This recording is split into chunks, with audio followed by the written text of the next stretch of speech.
And that's a good thing because you know that, you can sort of, if your sales are down, maybe you don't have to pay as much that day or that week. But it's also a bit worrisome, and you have to be careful of it because that money comes off the top. It's not like you run your business and whatever you have left, you repay your loan. And that's good for the lender. US policy in Syria.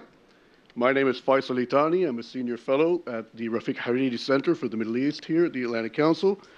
You can, for those of you who are Twitter literate, you can follow this event on @AC and tweet @AC as well. We have a busy agenda today, as you can probably see, so I'm going to be very brief. We have a hard stop for a break at 1:20. We've invited you here today for three purposes.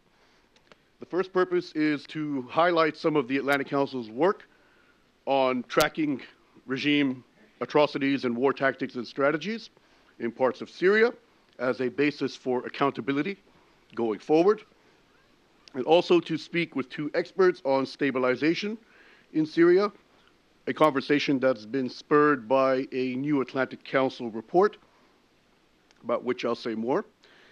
And finally, last but certainly not least, you're here to hear from Ambassador James Jeffrey, Special Representative for Syria Engagement. There will be opportunities after these discussions to pose questions to the speakers and to Ambassador Jeffrey. But for now, let me turn to Mr. Graham Bookie. He is the director of the Atlantic Council's Digital Forensics Research Lab.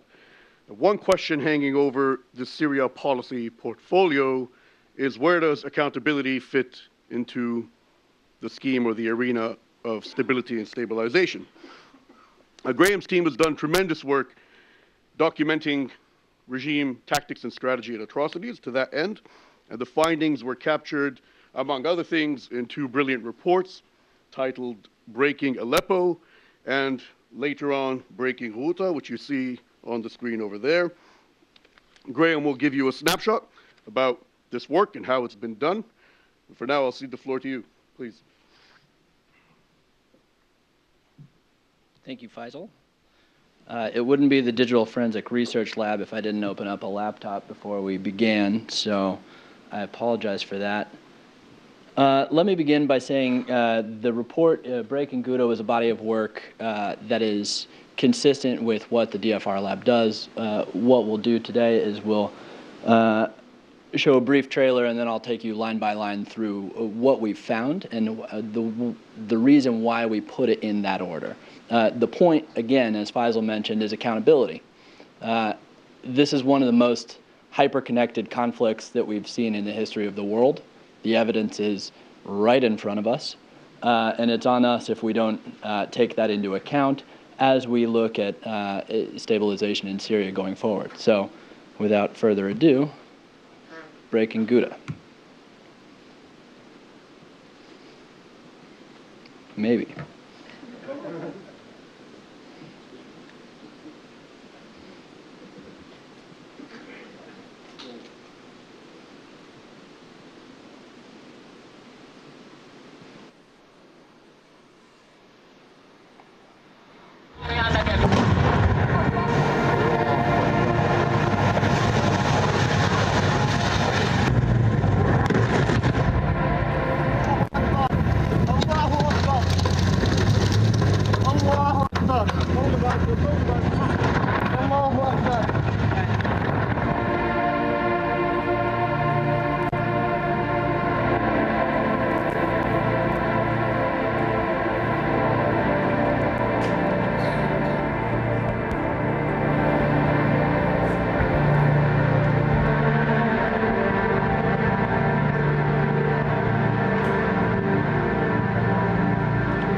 The evidence won't let us forget. In the context of accountability, the conflict zone in Syria is increasingly non-permissive for researchers, including those that are looking at the internet. It's harder to get consistent, verifiable information as Assad continues to consolidate control across the east and the south of the country. The DFR Lab has some experience with information environments such as this.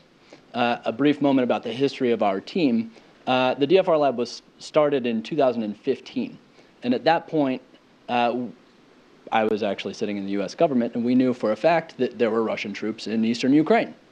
And we couldn't call up the Washington Post or the New York Times and say, we know for a fact that there are Russian troops in eastern Ukraine. And by the way, you can't use us on the record, and I can't tell you how we actually know that.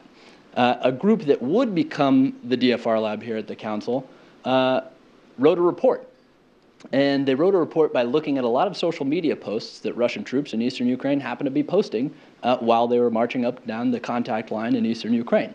The report it was called Hiding in Plain Sight, and it gathered a body of evidence in one place that literally proved, using open sources, that again, there were Russian troops in eastern Ukraine. The standard of evidence was selfies that were being posted on social media by Russian soldiers. Again, this is all happening right in front of us. The standard of evidence is pretty, if you know where to look for it, it's easy to do. So that actually became a body of work that the council has invested in over the last 2 years. We're set up to do 3 things. First and foremost, identify, expose, and explain disinformation with an emphasis on explaining disinformation. We do that only using open sources, meaning the point is to not say, assume our own credibility. For instance, trust us, we're the Atlantic Council. The point is to say, don't trust us, look at all the evidence that we've gathered here in front of you and make a decision for yourself. That has been a body of work that has continued over time here and has led to reports such as Breaking Gouda.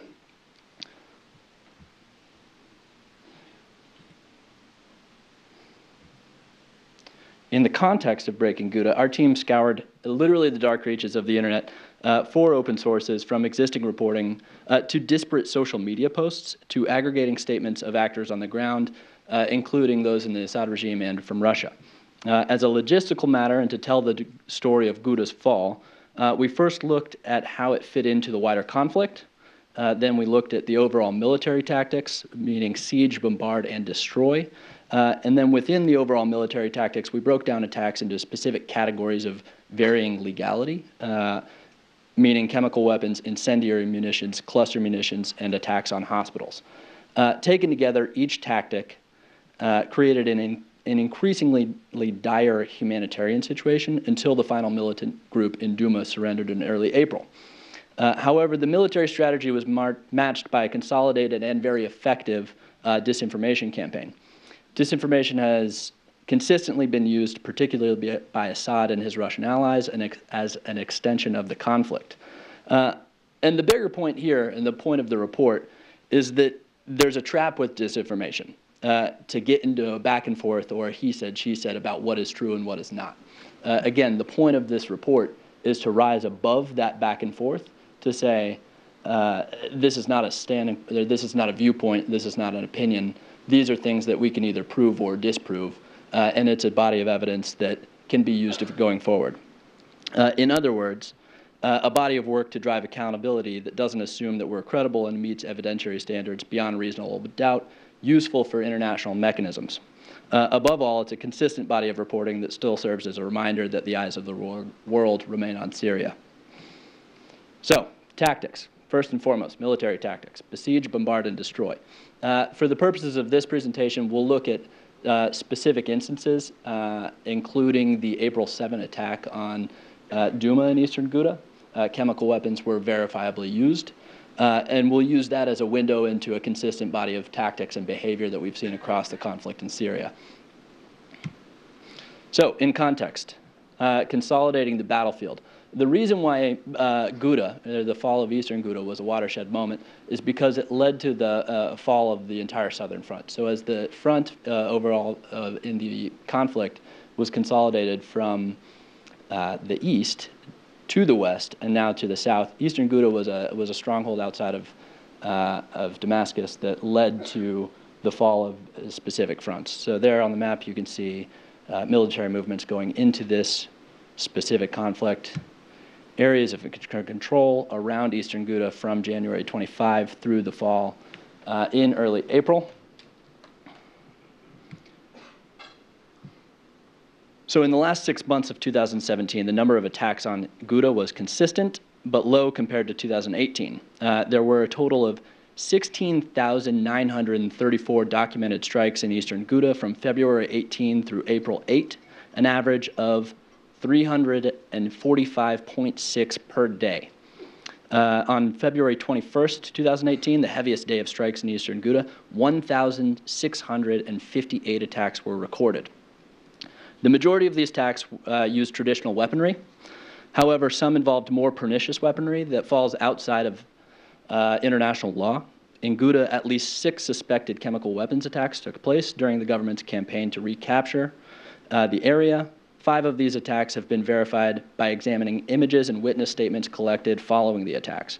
The deadliest attack, of which we'll talk about in specifics, occurred on April 7 and precipitated Duma's surrender 1 day later, as well as prompting international outcry. On 5 days during the offensive, local activists documented multiple cluster munitions. Most of eastern Ghouta's population centers were hit, injuring and killing individuals who appeared to be mostly civilians. The targeting of hospitals continued as well, with attacks in Arbin Surgical Hospital on March 20 and Hamdan Hospital on April 7. Incendiary munitions appear to have been used in at least 25 attacks during the ground operation against eastern Ghouta, with weapons being deployed primarily against urban areas on the front lines. At least 2 of these events appear to have caused mass civilian casualties, killing 100 civilians. The offensive concluded with the largest forced population transfer recorded throughout the conflict, with displacement of around 66,000 people from their homes in eastern Ghouta to rebel-held north. Again, that's an average of 345.6 attacks per day in a civilian-controlled population zone using weapons that don't really respect whether you're a militant or not, or at least don't have the ability to be precise in a way that you would be able to differentiate. Total number of recorded attacks in eastern Ghouta throughout that time period. There again, you can see that spike on February 21st. And just again as a rundown, a few statistics to keep in mind. 16,934 documented strikes in 49 days. 1,658 attacks recorded on February 21st, the heaviest day of strikes. There were at least 6 suspected chemical weapons attacks, 5 of which were verified, and we'll get into the standards of evidence here momentarily. Multiple cluster munitions attacks documented by local activists on 5 days of the offensive. Hospitals were targeted, including Arbin and Hamdan hospitals, whose locations, and this is important, were previously shared with the Russian government, and 66,000 people displaced from their homes.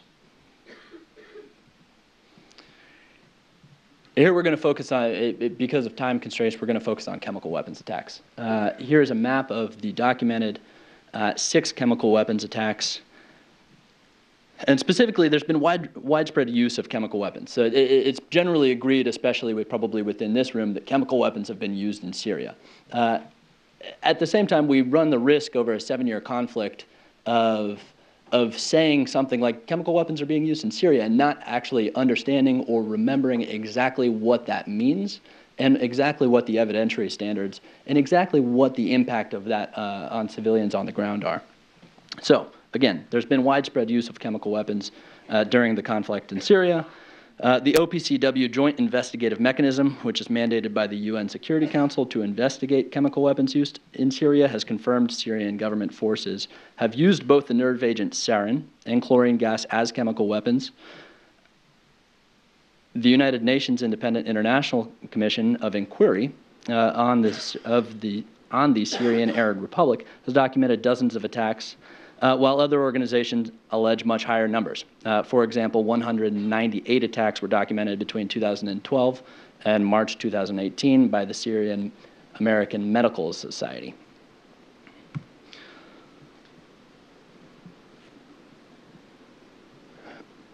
When we talk about the evidence, it's important to talk about where it comes from.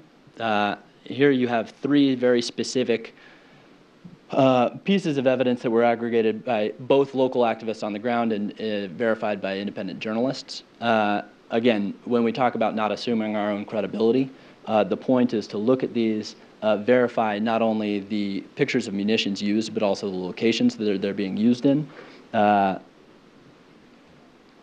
So on the right, or on the left, rather, my right, your left, the photograph of the chlorine rockets used in January 22nd attack of Douma. There you have a modified Iranian 107 millimeter artillery rocket with the warhead replaced by a large pressurized gas cylinder with additional tail fins added. Iranian rockets have been widely used and documented throughout the Syrian conflict. These weapons have a distinct olive color scheme, which sounds a little bit ridiculous to talk about Pantone colors while we're talking about Iranian munitions, but it is a useful mechanism to verify exactly what we're looking at. And text, as you can see, in English, which includes the name of the rocket, the lot number, the date, the net weight, and the marketing RO number, likely a serial number. This evidence makes it particularly easy to verify exactly what was being used. Also in this photograph, the warhead is covered in frost. As you can see, the cylinder just above the tail fins is covered in frost, and that indicates that it had recently rapidly released a pressurized gas, which contains in the warhead, which forms frost due to the phenomenon known as auto-refrigeration. The two circular objects protruding from the rear of the warhead are pressure release valves, and in other images from the attack, pressure filling valves from the front of the warhead are also visible. On the right hand, you see photos from attacks on the other days. And basically, the standard of evidence is that they're the same. Here you can see a munition that didn't explode with civilians, same munitions. On April 7, aircraft spotters working at Hala Systems tracked two Mi-8 HIP transport helicopters used by the Syrian Air Force to drop barrel bombs and chlorine bombs throughout the conflict. Moving towards Douma at 7:16 p.m. At 7:38, the transport helicopters were seen just directly above Ghouta. Not long afterwards, there were reports of chlorine gas attacks. The two chlorine cylinders modified with an external structure that added tail fins were found at both sites. So there you can see in the top photo the exact geolocation of where that actually occurred. And on the bottom photo, you can see exactly what that munition means. At the balcony site, footage filmed inside the building showed dozens of bodies located throughout the building, many of which displayed corneal burns and heavy foaming around the mouth, signs of exposure to chlorine gas, which I will not go into detail today, but suffice it to say, the reason why this was so deadly is because chlorine gas is heavier than air. So everyone looking for cover within that building on April 7 took cover in the bottom reaches of the building. Chlorine sunk down and killed everybody within. The reason why those photos matter so much is because it is not the first time that we have seen photos exactly like that. Here are the same munitions that were used in Aleppo in 2017, or 2015 rather, 17 rather. And going into exactly why this is so difficult to prove, here's how we geolocate things. So here are photos that were taken from the day of, posted on Twitter. For those of you tweeting right now, #BreakingGouta.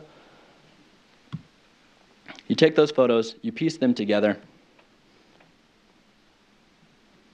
into a wider scenario, cross-verify against open source satellite imagery, and spot exactly what happened. That's the evidentiary standard that we're looking at. That's why this is important. Again, the evidence won't let us forget.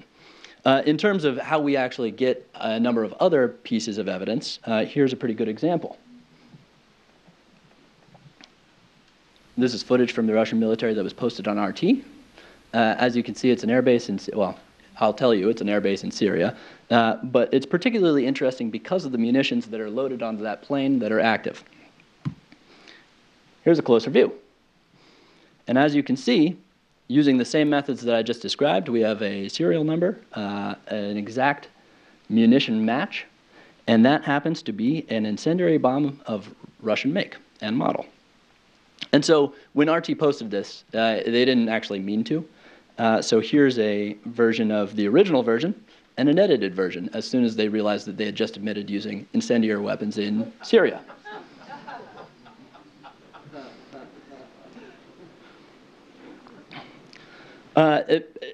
In all jokes aside, using every single source that's available to us is extremely important across the conflict. Every source of information, not to take it at face value, but to say, okay, this is something that we can work with and get a higher confidence assessment on the facts on the ground is extremely important. One important source of that is, of course, the Russians and the Syrian regime.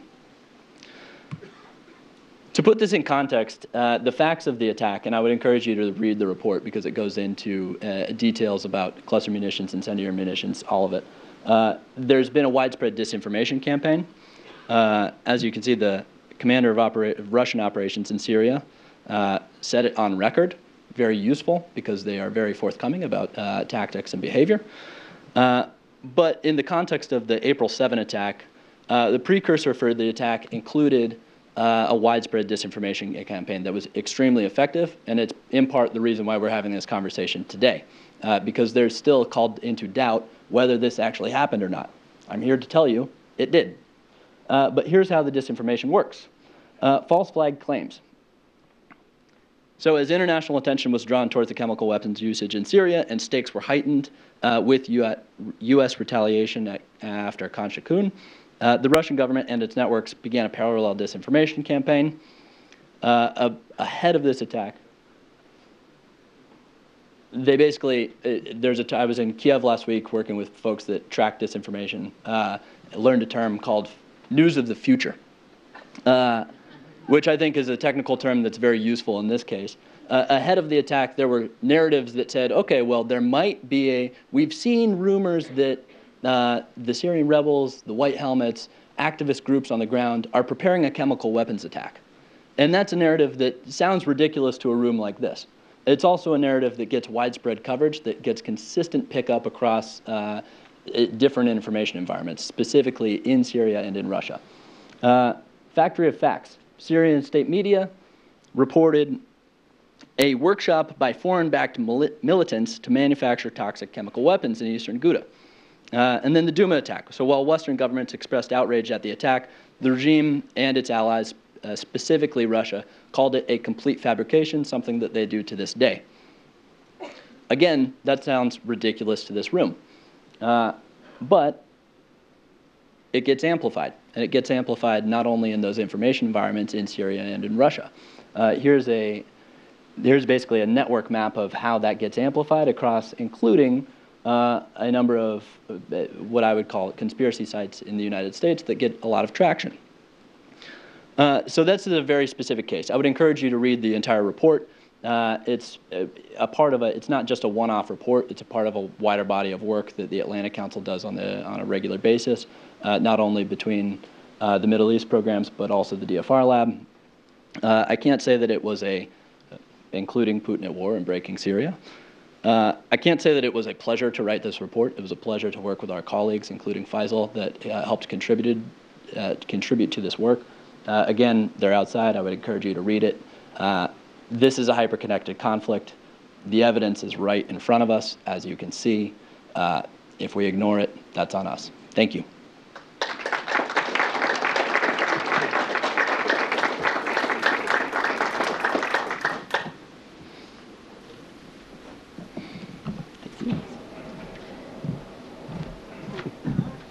Thank you, sir.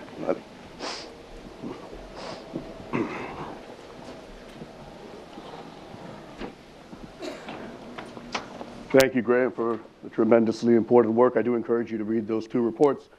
Now, we focus on the thorny problem of stabilization in Syria. The Stabilization Assistance Review of 2018 defines stabilization as inherently political and an endeavor that requires aligning U.S. government efforts, diplomatic engagement, foreign assistance, and defense towards supporting locally legitimate authorities and systems to manage conflict and prevent violence. Something we've been working on here for a couple of years, and since we started the Rebuilding Syria initiative, and throughout the 2 years, we've gained a little more, well, much more rather, certainty about the geopolitical context in Syria, the lines of control, and also about our policy. We now know what the policy is this year, at least what it is on paper, which is enduring defeat of ISIS, getting Iran out of Syria, Iranian military at least, and bringing about a lasting settlement to the conflict, which means the stabilization discussion now has a policy context. And that's exactly why I've asked our speakers to join us today to give you a very brief version of their bios. Tamara Wittes is a senior fellow at the Brookings Institution and former Deputy Assistant Secretary for Near Eastern Affairs.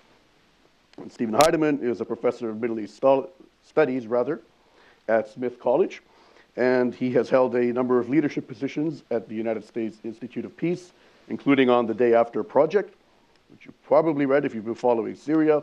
They've both done far more than this. These are not their full biographies, but let me start by posing some questions to our speakers before we turn to an audience discussion. Steve is the author of our new Atlantic Council report titled Rethinking Stabilization in Eastern Syria Towards a Human Security Framework. So I will pose the first question to you, Steve, and then the same question to you tomorrow. How would you define, as you see it, U.S. interests in stabilization in Eastern Syria? Thank you, Faisal. Thank you. And my thanks to you for your help with the report, to the Atlantic Council, to the Hariri Center for all of the assistance they provided in putting this report together. I think there are a number of direct interests that the U.S. has in stabilization in eastern Syria. First, the campaign against ISIS was extraordinarily destructive, both in terms of infrastructure, but also in terms of civilian casualties. And I think it is in the U.S. interest to be actively seen in supporting efforts to respond to the damage caused in our campaign against ISIS in eastern Syria. I think not only because it demonstrates to the populations in that area that the U.S. has a commitment to restoring some degree of normalcy in a relatively short order, which will contribute to the stabilization of the geography that the U.S. has been active in its military operations, but also because, quite frankly, U.S. support for stabilization poses a very important contrast to the way in which Russia and the regime have responded to the areas in which it has conducted military operations with far less regard for responding to the destruction that has resulted from their activities in those areas. So there is a local, more or less bottom-up set of interests that the U.S. can advance in engaging in stabilization.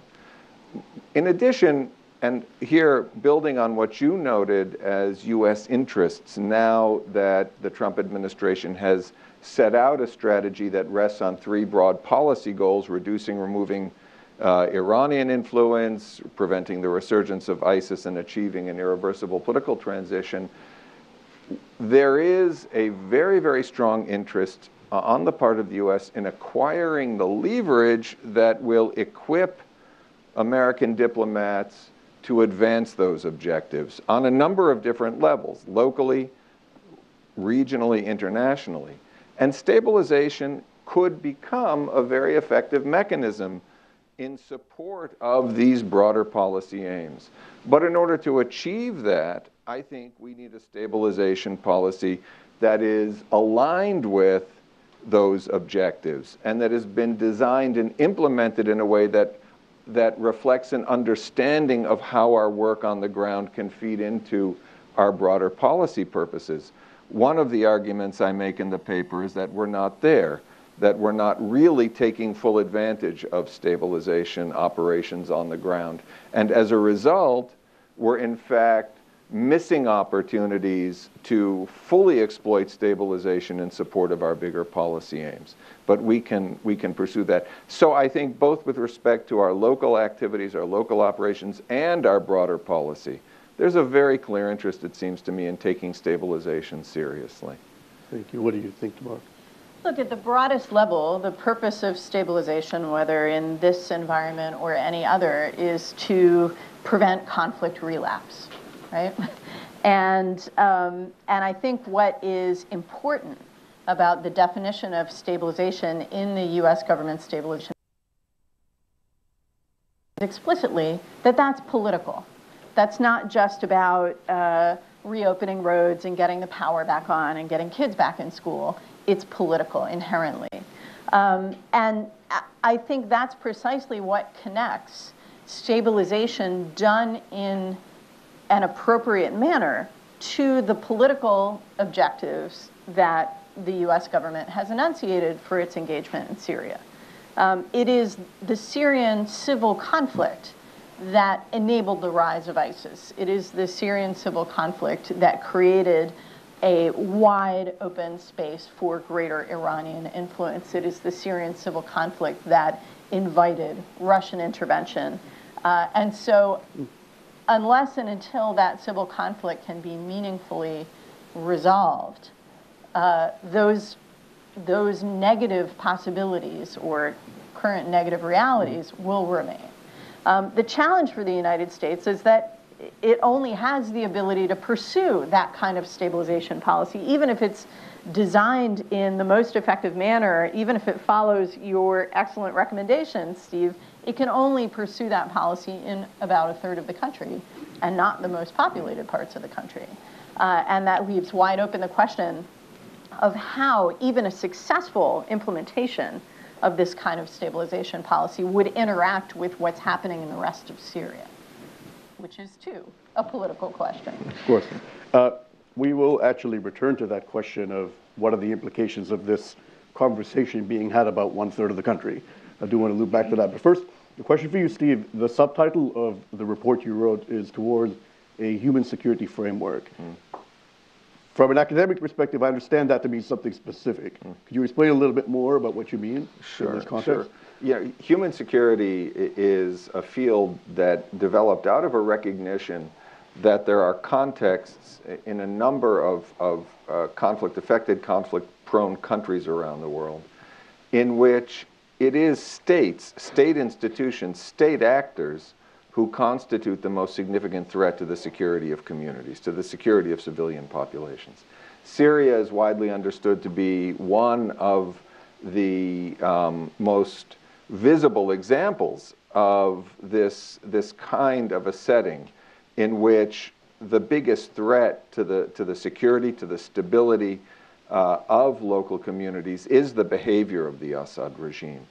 And so when we begin to think about stabilization operations, one of the questions I think we need to wrestle with is whether we have an opportunity to use stabilization operations to improve the capacity of local populations to build governance institutions, to put in place security and justice institutions that will strengthen the odds or improve the prospects that they will be less vulnerable to the kinds of security threats that originate from their own leaders, from the institutions of governance like the mukhabarat, like the military, like a justice system which clearly uses law in an arbitrary and coercive way.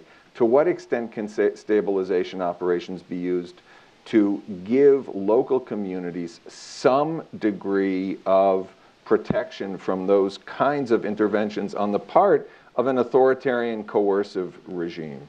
And I think in the Syrian case, we actually have an opportunity to use stabilization to advance those kinds of positive purposes.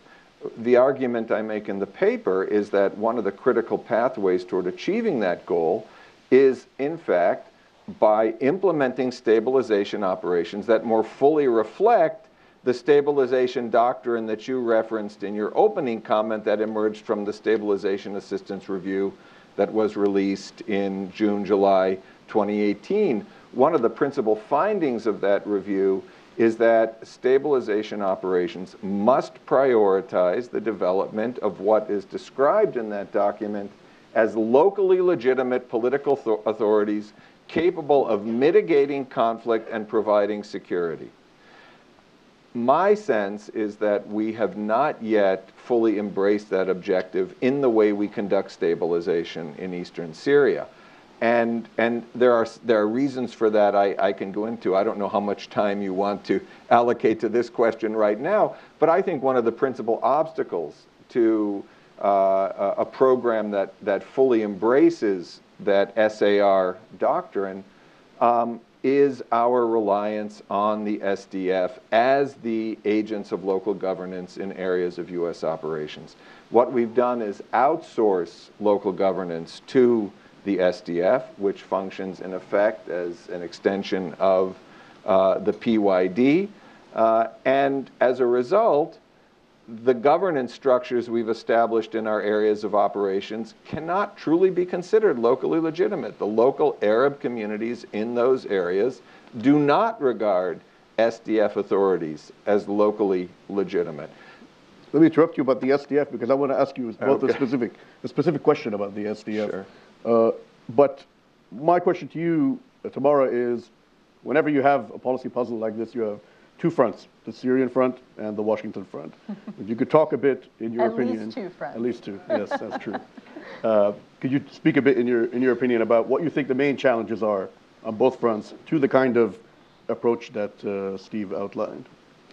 Look, I think one of the clear implications of the definition of stabilization that has now been embraced by the U.S. government is that stabilization is a long-term exercise. And the biggest challenge that I think the United States has had in Syria generally since it actively intervened against ISIS, let's remember, is that it has made clear in a variety of ways that its intentions are not long-term. And it's that mismatch of timelines that I think has gotten in the way. It was true during the Obama administration. It's been true in the Trump administration. It remains true at this moment. And so I think one of the things that Steve's report illustrates well and that it's important to emphasize is that you're describing an opportunity, Steve, that exists within a very narrow window right now.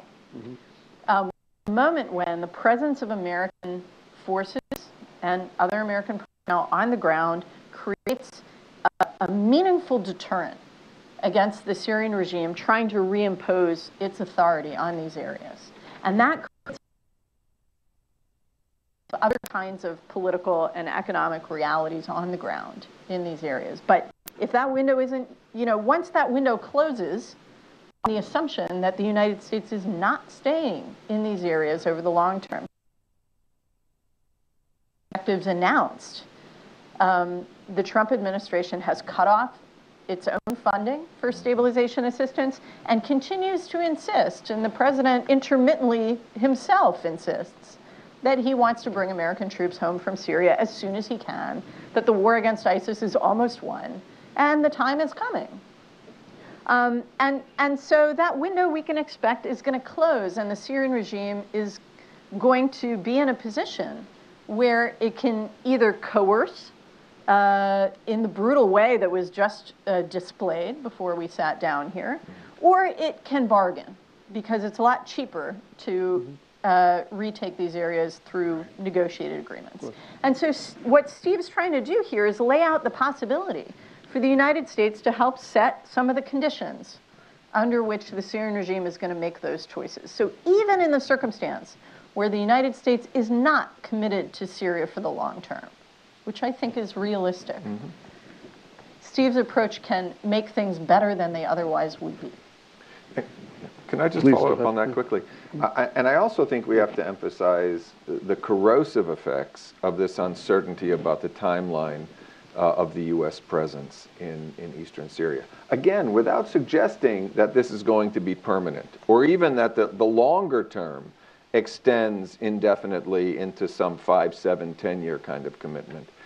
One of the effects is that we reduce the incentives of our local partners in the area to commit to constructive engagement with U.S. actors on the ground in eastern Syria by making clear that our engagement with them is entirely instrumental, is entirely short-term, and will begin to wind down as soon as their support for the anti-ISIS campaign is complete, which has been among the more recent statements of Ambassador Jeffrey, and it'll be interesting to hear how he addresses that in a moment. The other is that it increases the incentives for local actors in eastern Syria to begin making alternative arrangements, to begin withdrawing their loyalties already from the U.S. as a partner and shifting them elsewhere, in particular in the direction of the Assad regime. And we shouldn't kid ourselves about this. Eastern Syria is aggressively in play at the moment. And I try to highlight in the report some of the ways in which the Assad regime is working to reconnect itself and reinsert itself into the networks that it used to control that area before the Syrian uprising began. And it's having success. And I have to tell you, this is a perfectly rational response on the part of local actors.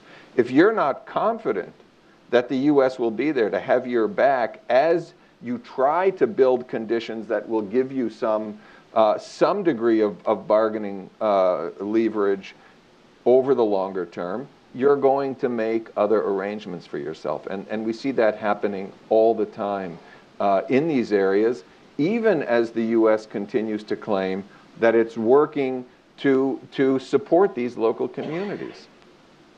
Perfect time to ask you this question then. Which you talk about a lot in your report, actually. The policy elephant in the room sometimes when it comes to this discussion is the PYD. And the fact that we have an alliance with the PYD built on our mutual campaign against ISIS, but now we have kind of new policy elements that have entered the equation with an old foundation. So how do you think this impacts on the stabilization agenda? And for that matter, on the geopolitical problem of Turkey? I think that relationship has all kinds of problematic implications on the stabilization agenda. I think we have to understand where the decision to focus so heavily on our relationship with the PYD came from. It's clear that as the U.S. became more engaged in eastern Syria, we were looking for a reliable local partner who could support the anti-ISIS campaign. But in addition, we were looking for a local actor who could play a critical role in maintaining stability, in providing services, in offering some measure of local governance in the areas that had been cleared of ISIS. And from a U.S. perspective, the local partner that was easiest and most readily available to work with was the PYD. That had the benefit, by the way, of removing responsibility for local governance from direct U.S., as a direct responsibility of the U.S. And that aligned neatly with the very, very deep skepticism and reservations that had emerged within the State Department, within the policy system, about direct U.S. responsibility for local governance resulting from experiences in Iraq, in Afghanistan, and elsewhere. And so this notion of working by, with, and through local partners emerges as a solution to direct U.S. control over local governance, local service provision, local justice provision. But in allocating that role to the SDF, we have opened up Pandora's box, in a sense. We have given the SDF responsibility in areas that are Arab majority areas in which Kurdish actors have never exercised authority. We have rekindled concern among the Arab communities in the East about Kurdish ambitions that the SDF's behavior have in fact amplified, reinforced, rather than tempered and mitigated. And so what we've done is create local perceptions of stabilization as a project of the SDF. And I think that's profoundly counterproductive to some of these other goals that we have attached to stabilization, especially if we imagine using it to advance the larger top-line policy aims of the U.S. As they're now defined. You know, I think one reason why that happened the way it happened is because when the United States went into Syria, it went in with a very narrow policy goal, which was the defeat of ISIS. And so that alliance that was forged appropriately for the policy objectives then set, prioritized the defeat of ISIS, prioritized establishing relations with partners who could be effective in that project. And what happened after that was not within the stated goal of the intervention. Now American policy aims have expanded. And so the strategy needs to be reevaluated, and the partners need to be reevaluated. But I do think that there are two assumptions embedded I don't know if they're embedded in the policy, but they are deeply embedded, I think, in the way the United States engages in this environment, not only in Syria. But I think it's worth making them explicit.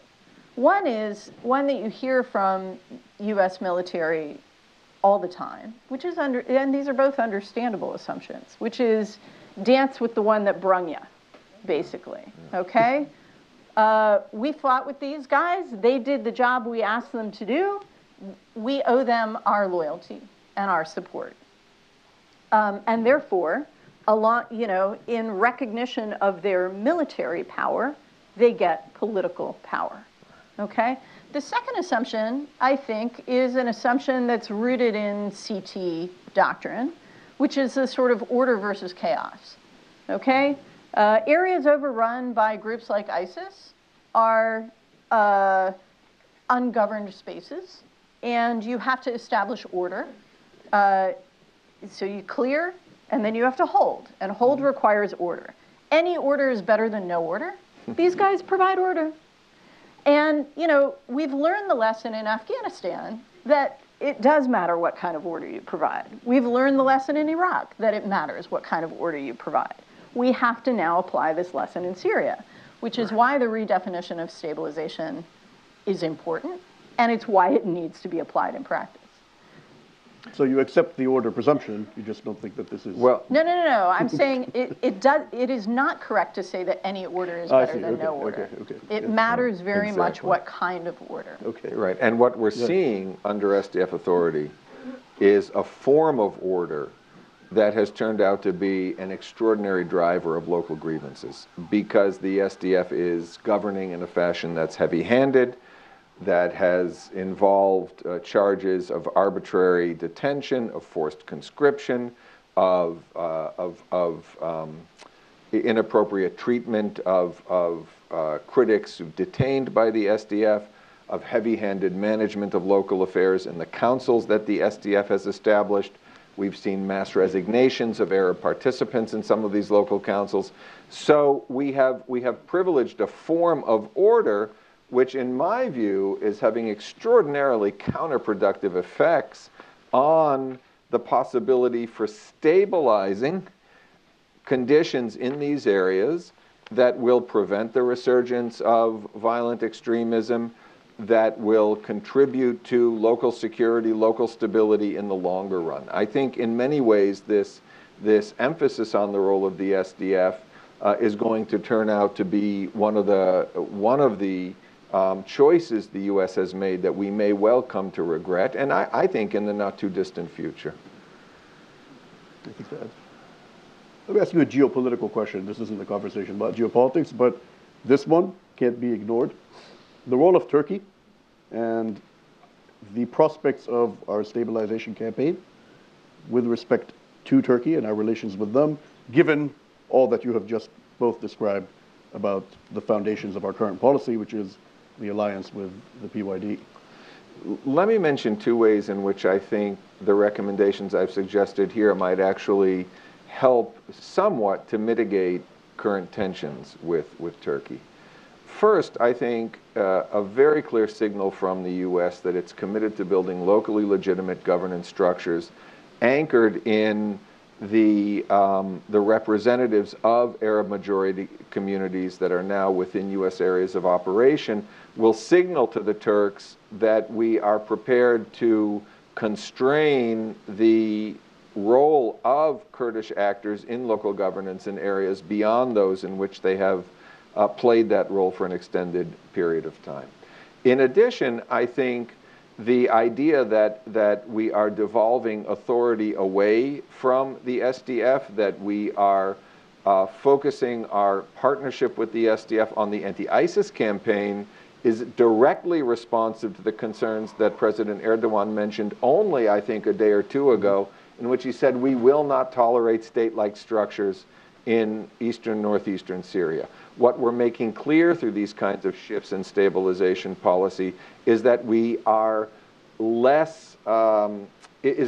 mindful that Kurdish ambitions to build a permanent or semi-permanent political presence in areas that vastly exceed those in which it's traditionally played a role, does not have U.S. support. So it seems to me that while stabilization policy will not be the instrument for addressing U.S.-Turkish concerns, it could send some constructive signals about the direction that the U.S. is moving. I understand your point. Tamara, Turkey thoughts? Yeah, I think this gets caught up in a broader dilemma for the United States in approaching Syria, which is, does the United States have a strategy towards Syria, or is its strategy towards Syria merely a subsidiary of a counterterrorism strategy, of an Iran strategy, of its concerns for the interests of partners like Israel in the south and Turkey in the north? I think one of the things that is implicit in Steve's report is that that the United States needs a strategy towards Syria. It now has some policy objectives that it's articulated, but it hasn't yet enunciated a theory of the case, how it's going to achieve these policy objectives, what tools and resources it's going to apply, and in what manner. And so it's very hard to answer the question that you're posing, how does this relate to the U.S.-Turkey relationship, to Turkey's interests, because the American strategy is not really visible yet, and perhaps in a few minutes we'll get greater clarity. I hope so. That's the idea. Yeah, absolutely. Anything to add, Steve? No, I think well said. I'm going to take some questions from the audience. Raise your hand if you have a question. A mic will be brought to you. Please give your name and your affiliation briefly. And please try to be brief and ask a question. This way you take advantage of their expertise and you leave room for other people to ask as well. Barbara. Barbara Slavin from the Atlantic Council. Thank you so much. This is really interesting.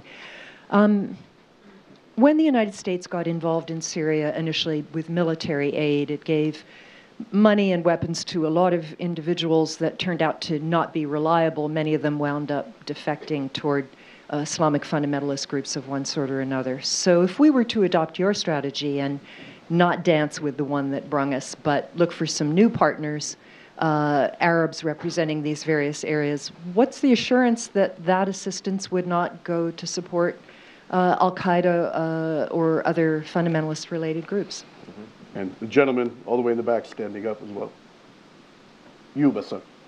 Mm-hmm. Thank you.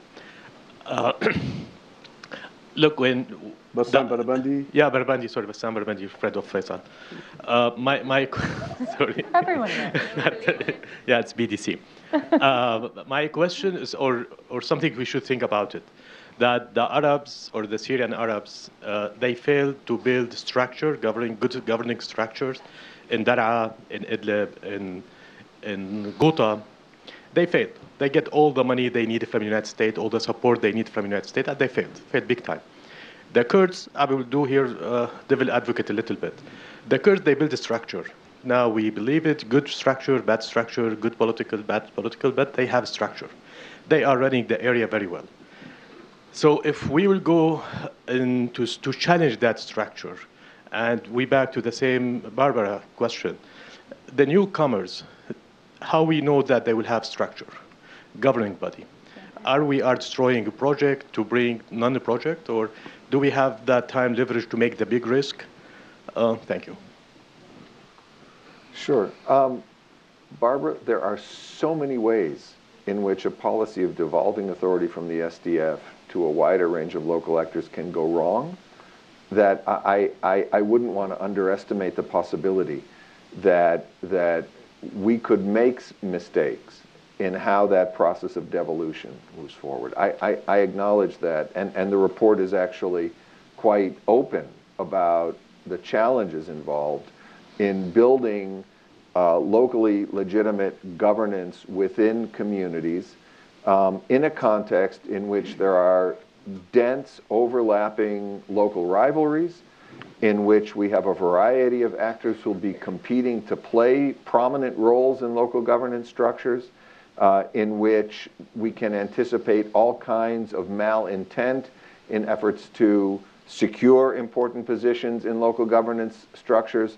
I don't think that distinguishes Eastern Syria from many of the other contexts in which the U.S. has worked over the years. But let's also acknowledge that the U.S. now has had a presence on the ground in Eastern Syria since 2015. We've been working closely with local actors there. We have been able to build up connections, understanding, knowledge that I would hope would inform the way in which we went about those efforts. I would also hope that we would use whatever leverage engagement with the U.S. offers as a means of leverage in our downward relations with local actors on the ground. And so that we're not, in fact, without means to try to build structures that are going to be less likely to collapse into the kinds of problems that you described than otherwise. But the possibility exists. Bassam, in response to your question, I don't think it is a choice between the PYD and a blank slate in Eastern Syria. We have long histories of local authorities exercising significant influence in governance affairs in those areas, especially tribal authorities. We shouldn't imagine that during the period before 2011, the Assad regime worked in those areas without transactional bargains between the regime and local actors in which there was significant local autonomy in decision-making at the local level. Many of those tribal arrangements have been destabilized by the conflict. We know that. We know that they're weaker today than they were before 2011, but they haven't disappeared. So I think we have to avoid the impression that we would be starting from scratch.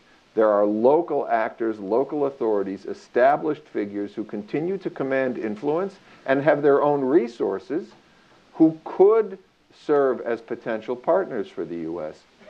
This imposes on us, as I tried to say in responding to Barbara's question, an obligation to be very careful in how we go about managing those relationships.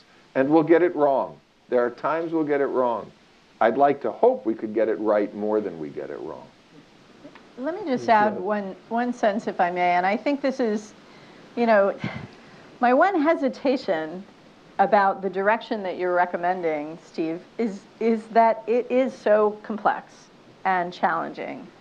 And I think to determine, I think it is nearly impossible for the United States, even with knowledgeable folks out in the field, even working carefully and trying to make its best evaluations about how relationships have been altered by the conflict context, it's very, very difficult for the United States to accurately determine who's a legitimate leader in a local context, who can effectively provide security that a population perceives as legitimate. Really, in the extent to which existing social and power relationships have been disrupted by this conflict, given that extent, the only way to do it is bottom up. I mean, your main critique of the approach so far is how top down it is.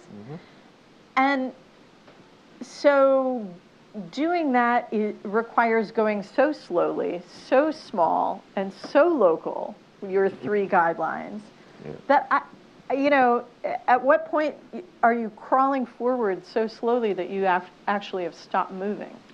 I'm the last person to underemphasize the difficulties that this kind of alternative has. But I think we have to recognize the trade-offs. Right? If we avoid engaging in an effort to reorganize how we pursue stabilization operations in eastern Syria, I think we can already see the pathway ahead. And I think it contains an enormous number of problems and challenges for the U.S., the biggest of which will be the extent to which it directly undermines our efforts to achieve top-line policy goals. So if we want to think about alternatives, then I think we need to begin exploring where the opportunities are to shift how we do stabilization operations in these areas along a different path. It is going to be slow. It is going to be difficult.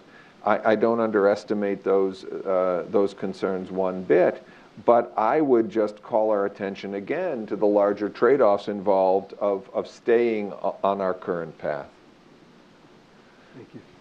Gentleman in the blue shirt, right next to you. Ken Meyercord, I produce a TV show. Shouldn't we be brought before the International Criminal Court for violating Syria's sovereignty with our incursion into its territory? And you, sir, in black sweater. Thank you. Free not to answer that. Namo Abdullah with Ruda Media Network from Iraqi Kurdistan. I just, you said you find it problematic, and you wrote it in your research, for SDF to rule predominantly Arab areas. But I don't know if there are any credible polls to suggest that Arabs in those areas are actually not happy with SDF because SDF is led by the Kurds. Because I haven't seen any credible polls like that. I think SDF might be opposed because of it is authoritarian character, not because it's Kurdish, because SDF is not a Kurdish nationalist group. There are a lot of Kurds in Qamishli who are not happy with SDF. I think so. I think just saying it's wrong for the SDF to rule those areas, it's like we are wrongly assuming that SDF is a Kurdish nationalist group. Thanks.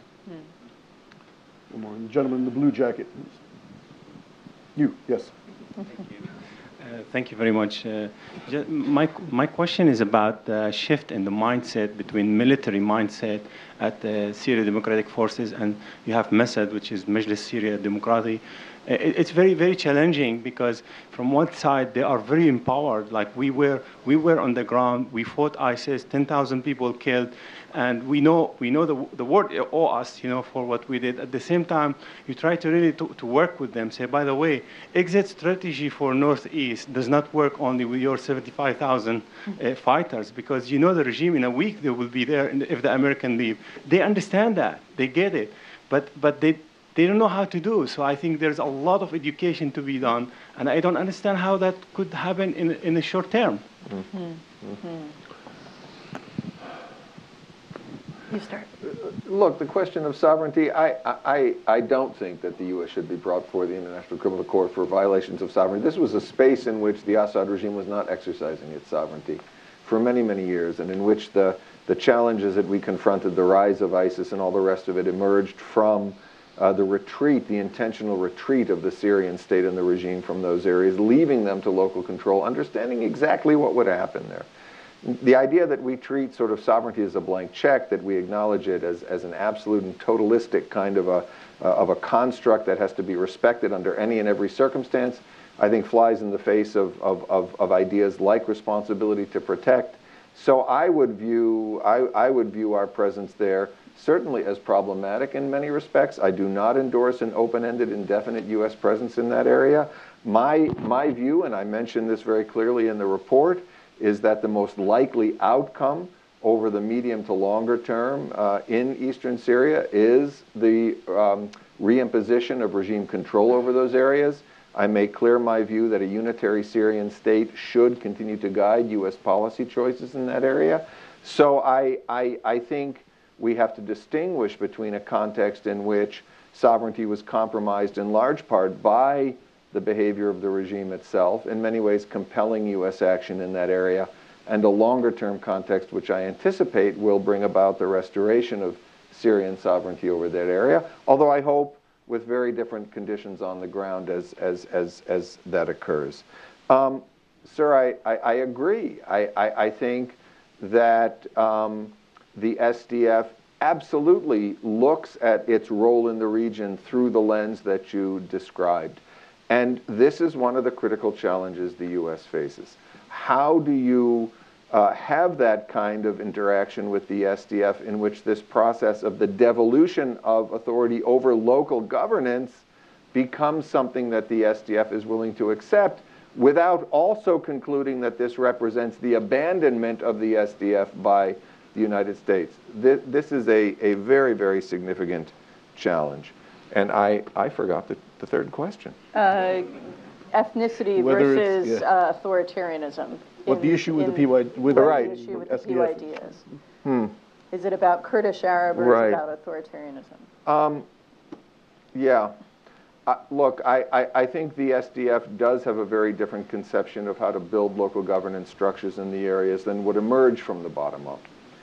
And so to that extent, I think what we're seeing is a conflation, is an integration of concerns about styles of governance on one hand and the identity of those who are governing on the other.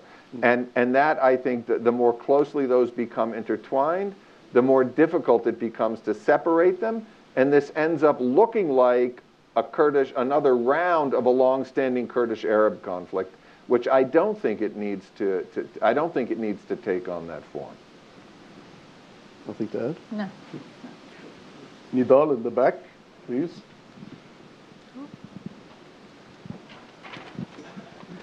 Thank you so much. Nidal Bitari, PDC. Actually, I think it's important to remember that the equipping and training program that was led by the US, it was problematic by itself. And this is where it started. It was not because like the people who were chosen for this program were not qualified or were not good or whatever, but the program itself, it was problematic. I have a question. Thank you, Steve, for the report and for the efficient brief. There is nothing looming that I don't want like to be this optimistic, but there is nothing looming saying that the U.S. policy in eastern Syria is efficient until now or will succeed in the short-term and seen future. In the current situation where everything is demolished, the social structure in eastern Syria is demolished, and there is no clear policy toward rebuilding eastern Syria. What's the future in the short term? Like, how do you see eastern Syria in 2 or 3 years? Thank you. Dia, please stand up. You'll get one. You'll get one.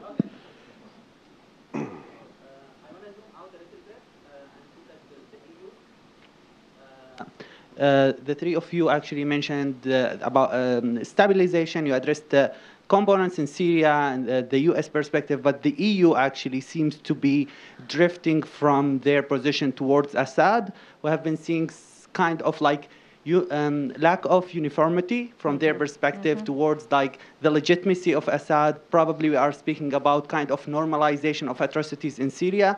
Honestly speaking, after like 15 days trip between Europe, Lebanon, I came back recently. What I could say that there is literally a lack of strategy in the eyes of the EU. They view Assad as the result or the solution for all this chaos in the region. Plus, would that leave the United States as the only voice against Assad?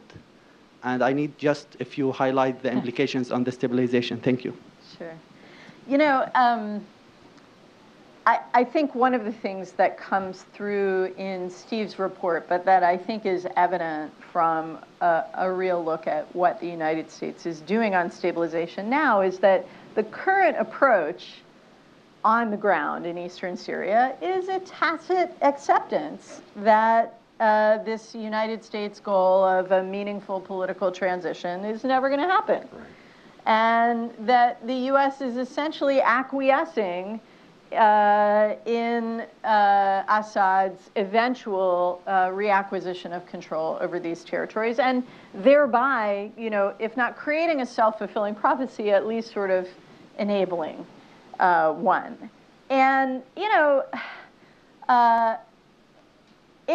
if that is where the United States is in a cold-eyed assessment of the future of Syria, then its policy does not match its own assessment, okay?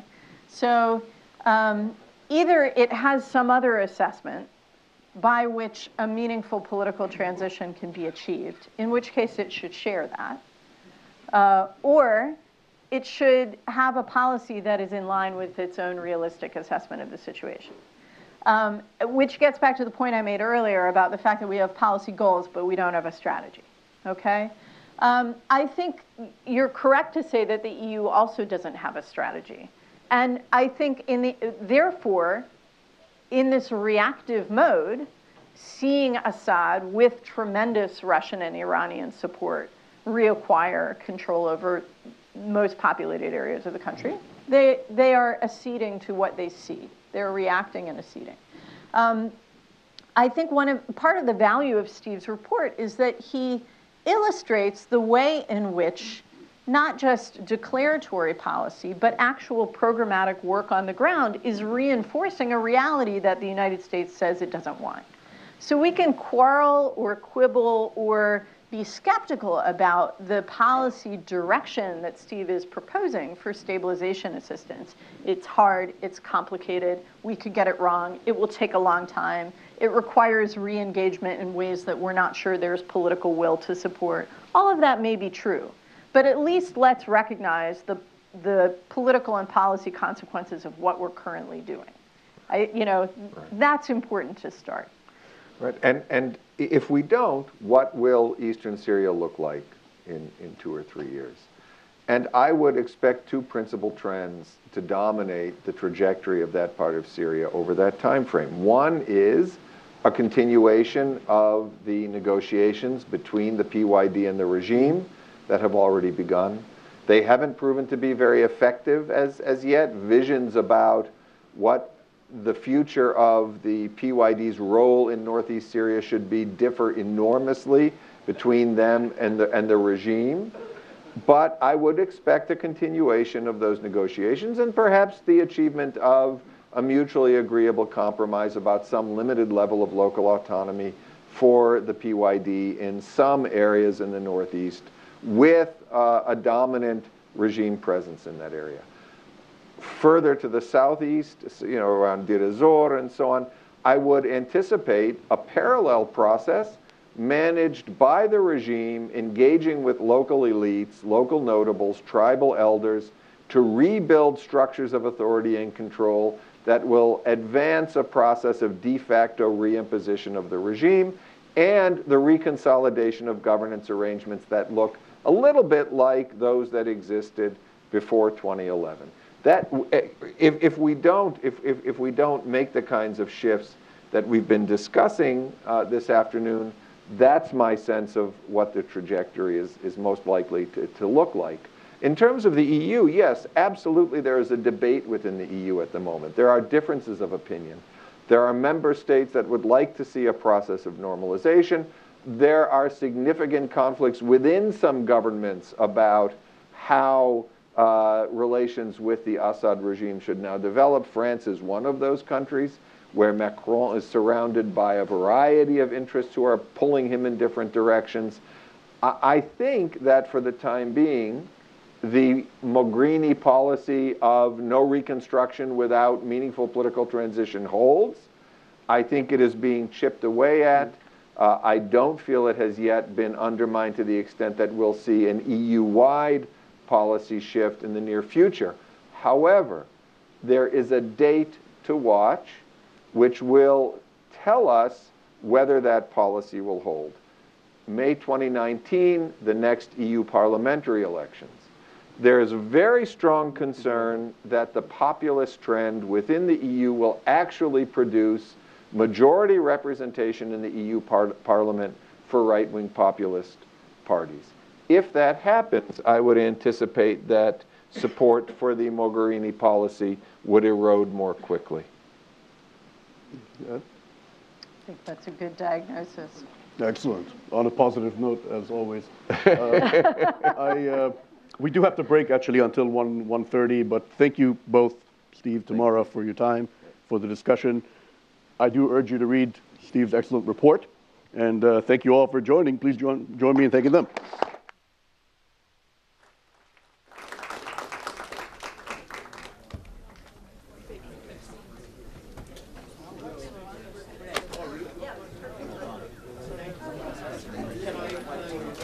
Sorry. Sure, let me step off. Sure.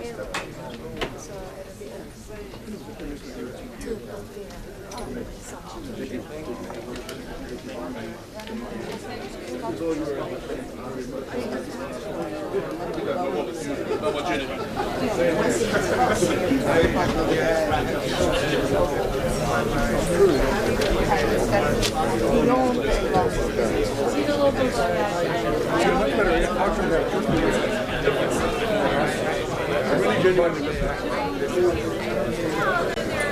Really? But either way, I would like to, but thank you so much for your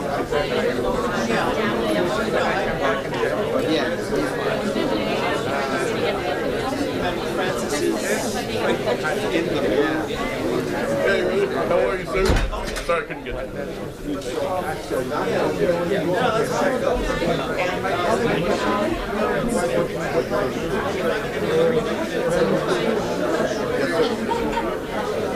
Long time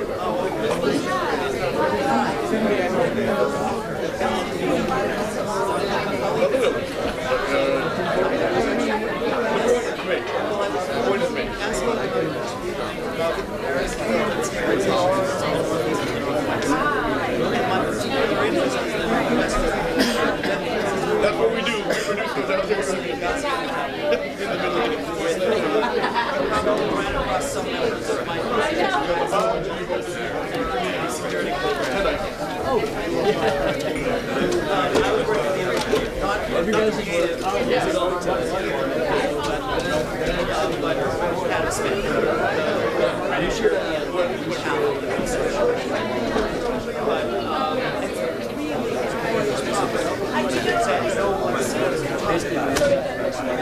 Yes. And, you know, there's lessons learned, there's opportunities to do business.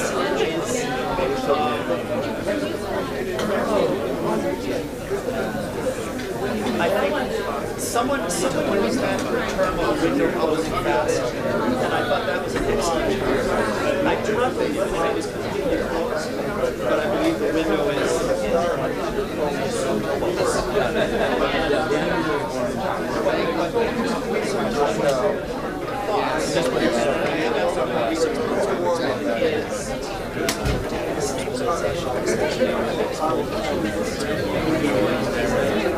gentle way to shove without ditching our out. And that's a hard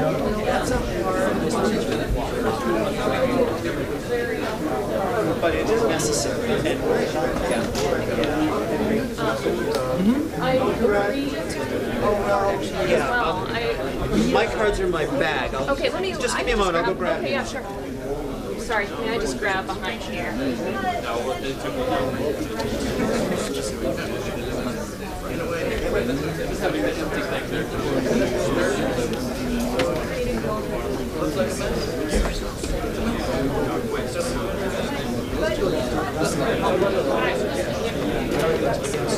Hey, how are you? Yeah, nice to see you. Yeah, I took her here to clear away for her. Do you know if this is great, thank you so much. It's a great event. I'm glad it worked out with the rescheduling. Yeah, it worked out. Yeah. I'll learn all about that. Yeah, perfect. Because we're all very curious now. It's strange since we've been implementing it for several years. I know, now we can find out what it is. Perfect. Okay. Great. Okay. Are you based in New Hampshire? I am. I do a lot of things. Right now, sort of splitting my time between there, Harvard's University Studies, and Library of Congress here in DC. Okay. Are you a fellow at Library? They brought me in. No, they brought me in as their James Law experts. We have all bases. Friday at midnight if a spending deal can't come together. So an update this morning on the latest on those negotiations. We turn to Jeff Mason, White House correspondent for Reuters. Jeff Mason, good morning to you. How optimistic is the White House and is Congress that this shutdown can be avoided on Friday night? Well, you know, there's still just a big question mark over that so far. It is Monday. They've got 5 days. And the New York Times actually came out with a really interesting story this morning saying that even if they were to come up with a deal between now and Friday, there's a risk that not enough Republicans would be here to pass it because lots of Republicans in the House are giving up their spaces and offices for the incoming freshmen who are coming in and are not showing up in Washington. So that's one angle to it. There's also just the fact that Stephen Miller, one of the president's top advisors and immigration advisors in particular, said on Sunday that they're willing to have a government shutdown if approval for the president's border wall is not granted.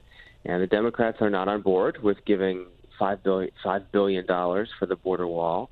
So that stalemate has not changed, and it's hard to imagine how it will in the next 5 days unless they just come up with some kind of a temporary agreement to keep the government open over the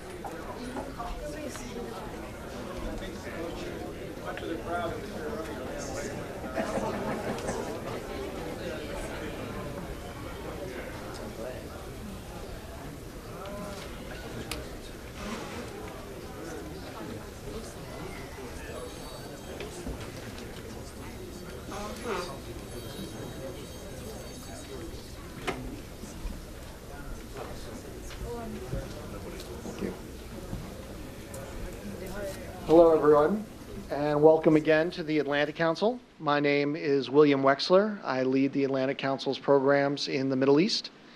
And you are here today for a program of our continuing Syria initiative. We very much enjoyed the first part of this program today, talking about stability and stabilization programs in eastern Syria, talking about some important work of the Atlantic Council on documenting the atrocities that were done in Ghouta. And now we are here to hear from Ambassador James Jeffries. He is currently serves as the Secretary's Special Representative for Syria Engagement. Ambassador Jeffrey is the senior American diplomat with experience in political security and energy issues in the Middle East, Turkey, Germany, and the Balkans. He's held senior assignments in Washington, D.C. and abroad, including as Deputy National Security Advisor, as United States Ambassador to Iraq, as United States Ambassador to Turkey, as United States Ambassador to Albania. In 2010, he was appointed to the highest rank in the U.S. Foreign Service, Career Ambassador. From 1969 to 1976, most importantly, he was a U.S. Army infantry officer with service in Germany and Vietnam. Thank you very much for everyone for being here, and thank you, most importantly, Ambassador Jeffrey, for joining us here today.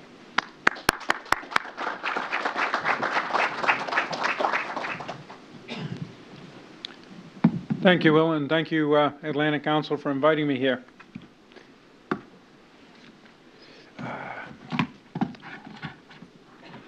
But I'm going to take a step back before I talk about Syria. As many of you know, for 6 years up until August, I was in the think tank world too, right down the road at the Washington Institute. And one of the benefits of being in a think tank is that you get to think about the larger issues of foreign policy and a broad sectoral analysis. And so having been bitten by that bug, which you aren't really too exposed to when you're in the Foreign Service, I still try to follow up on my interests, even in my current job, which is pretty all-consuming. So I saw an article the other day, I don't know, it was in the Times, New York Times or the Washington Post, about how America, once again, not that we ever weren't, is divided on various schools of thought on foreign policy, whether it should be isolationist or neo-isolationist, or, to use Kissinger's two definitions in diplomacy, realist or idealist, internationalist, kind of blame America. There are various flavors that you can use. But based upon what I'm doing with Syria, I realized that there was something missing. To all these analyses, at least as described in this article, of people weighing the pluses and the minuses of these things, they ignored, which is a bit unusual for an article on foreign affairs, the rest of the world.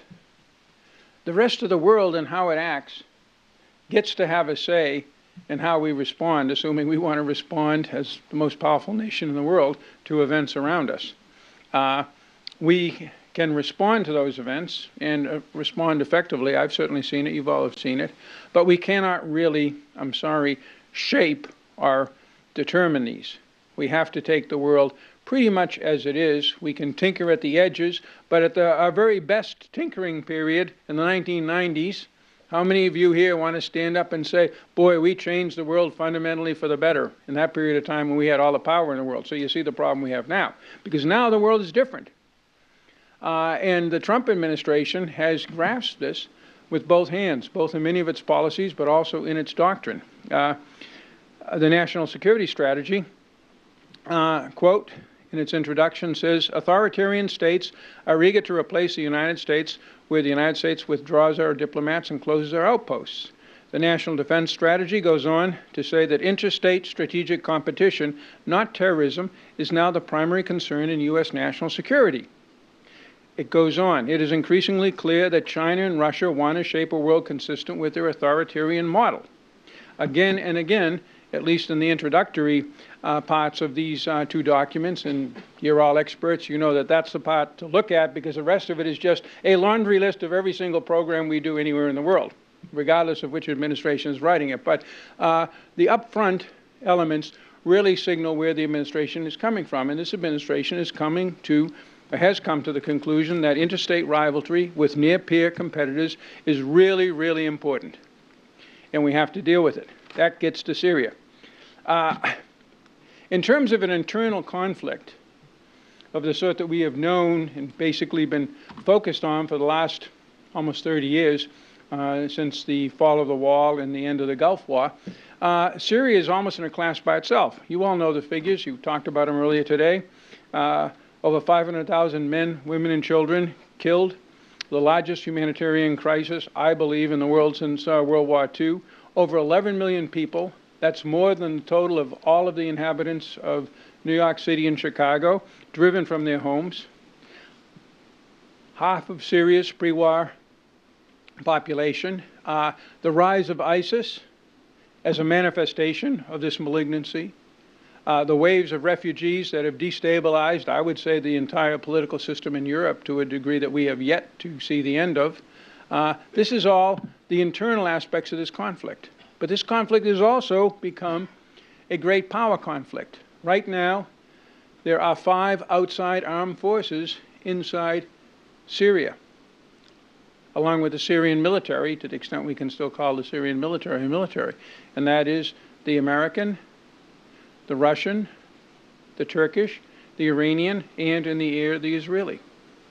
And they're each pursuing important national security objectives, which in a couple of cases, certainly in the case of the Turks and the Israelis as neighboring states, they would see as existential. And so any policy that focuses on the situation in Syria cannot simply focus on the internal conflict. It also can't ignore it because it's crucial. But the two feed on each other. But as we go forward, we have to focus not just on getting this group to take that action vis-a-vis the government, to either lay down arms or take up arms or that kind of thing, which we've been doing off and on for the last 11 years. We have to focus on the international diplomacy because that is crucial for any outcome. The U.S. has 3 goals in Syria. First is the enduring defeat of ISIS. We're well on the way to seeing that happen. The problem is ISIS will come back if the underlying conditions are receptive to that kind of ideological movement, and that requires us to deal with the other 2. Not only to keep ISIS from coming back, but because, again, in the world of great power and regional competition, they're very important. First is the 2254 UN process, which I'll get into in considerably more detail, on a changed regime in Damascus that doesn't drive half its population away after killing roughly 3% of the population, killing and maiming over 3% of the population, and hasn't opened the door to all of these other horrors, plus a major escalation of Russian military involvement in the Middle East, which is not, does not portend for more stability in that region. So we want to see a regime that is fundamentally different. It's not regime change. We're not trying to get rid of Assad. We just want to see a regime, again, that does not produce the kind of horrors that we have seen. Finally, we think that Iran has to get out of there. When we say Iran, we're talking about Iranian ground troops. Iran will have diplomatic influence in Syria. It has had it for many decades. It will have more now because of the relative change in power of the Assad regime versus Iran. But Iranian troops, and particularly Iranian long-range power projection capabilities, missiles, rockets, air defense systems to protect them. They're a threat right now to Israel, which is why Israel conducts strikes against them. But they're potentially a threat to us, to our allies and partners such as Jordan and Turkey. So that's the policy. In doing this, once again, a lot of the focus, particularly in the last week, with the contretemps with the Turks over the northeast, we've looked at individual areas. Al-Tanf and the Rukban camp down there, and our back and forth with the regime and the Russians on refugee, not IDP relief convoys from the UN out of Damascus, pressures along the border of Al-Tanf by the regime. We've seen a variety of military engagements, including one in the last few days. Then the Northeast, our relations with the PYD in the fight against ISIS, vis-a-vis the Turks and their concerns about the PYD's ties to the PKK and their threats to come in militarily, as they have done twice before, in the north of the country in Euphrates Shield, and then later in Afrin at the beginning of this year. So, and then of course there's the Idlib ceasefire agreement, which is holding more or less between the Turks and the Russians, with the Iranians having come in later, but all kinds of conditions that are hard for the Turks to meet, such as clearing the main M4, M5 road and getting all of the hardcore terrorists from mainly, but not only Hayya Tahrir al-Sham, back from the deconfliction zone, and eventually, according to the sort of the understandings related to the Idlib agreement, basically getting rid of that organization physically in one or another way. But more generally, what we have for the first time is, other than along the Merv, where the final fight against ISIS is being carried out, relative peace and relative calm throughout all of Syria. There are some shellings in Idlib. There's shooting back and forth between the Turks and the Kurds along the border and around Manbij. And as I said, there was an incident in Al-Tanf. But compared to what normally was the fare that this conflict has dished up since 2011, it is relatively peaceful. We believe that this allows a brief opportunity for diplomacy to work. In looking at diplomacy, we see UN Resolution 2254 as the road forward. That resolution, entitled Endorsing Roadmap for Peace Process in Syria, was unanimously adopted almost 3 years ago to the day on December 18th, 2015. It presents pragmatic steps in a path to peace in Syria for all Syrians, a de-escalation in violence across the country, unhindered humanitarian access, and the convening of UN negotiations to draft a new constitution and hold free and fair elections. The reason that it's unanimous is that its principle is there is no military solution. Now, occasionally, or not occasionally, all of the time, we think that the regime believes in a military solution, but the regime doesn't have the military power to effect that. It has to rely on essentially infantry provided by the Iranians and air power provided by the Russians. And they have other interests, and we thus think that there is an opportunity to move forward on the political track.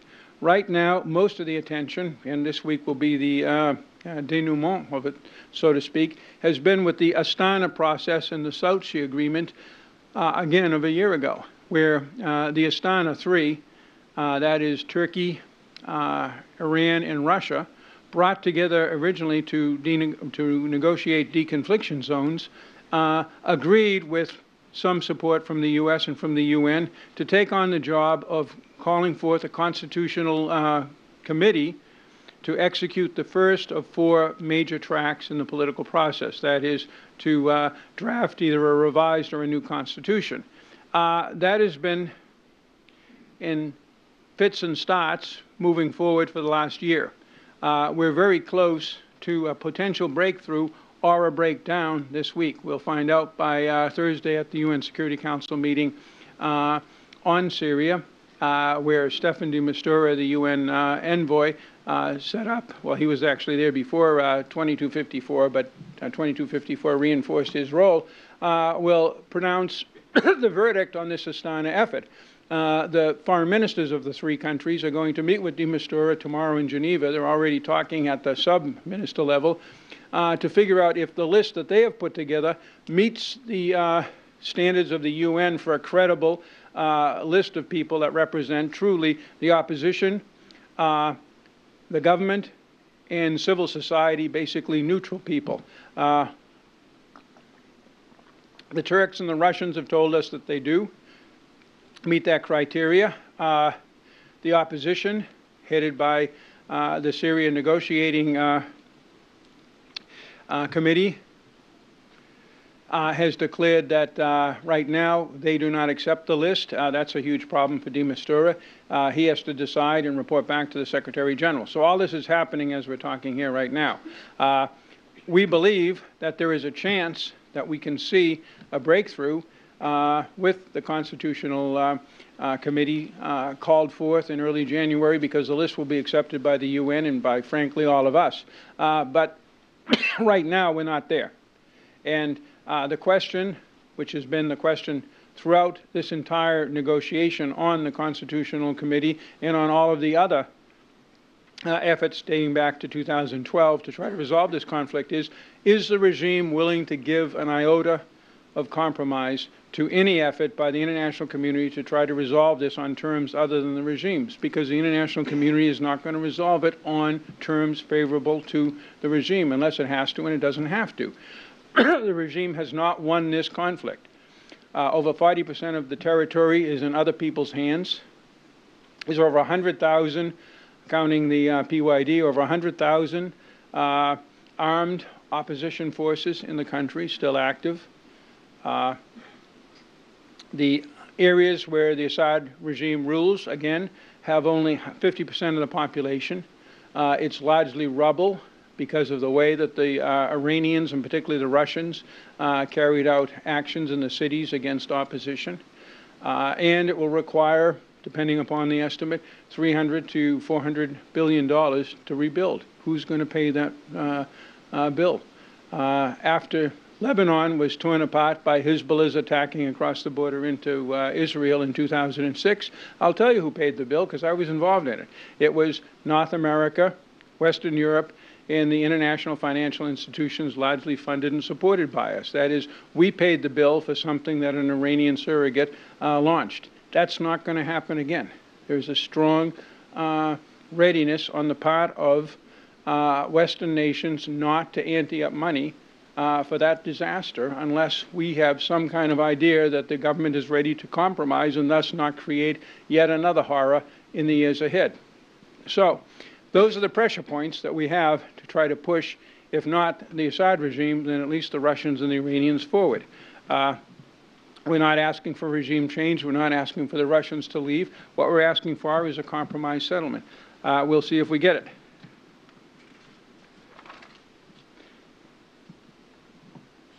In terms of the Constitutional Committee, the question is, how will this committee work? Who will be in charge of it? Again, Staffan de Mistura, who will be leaving this week on the 20th, has come up with, we think, reasonable ways forward of ensuring that this is a Syrian-led process.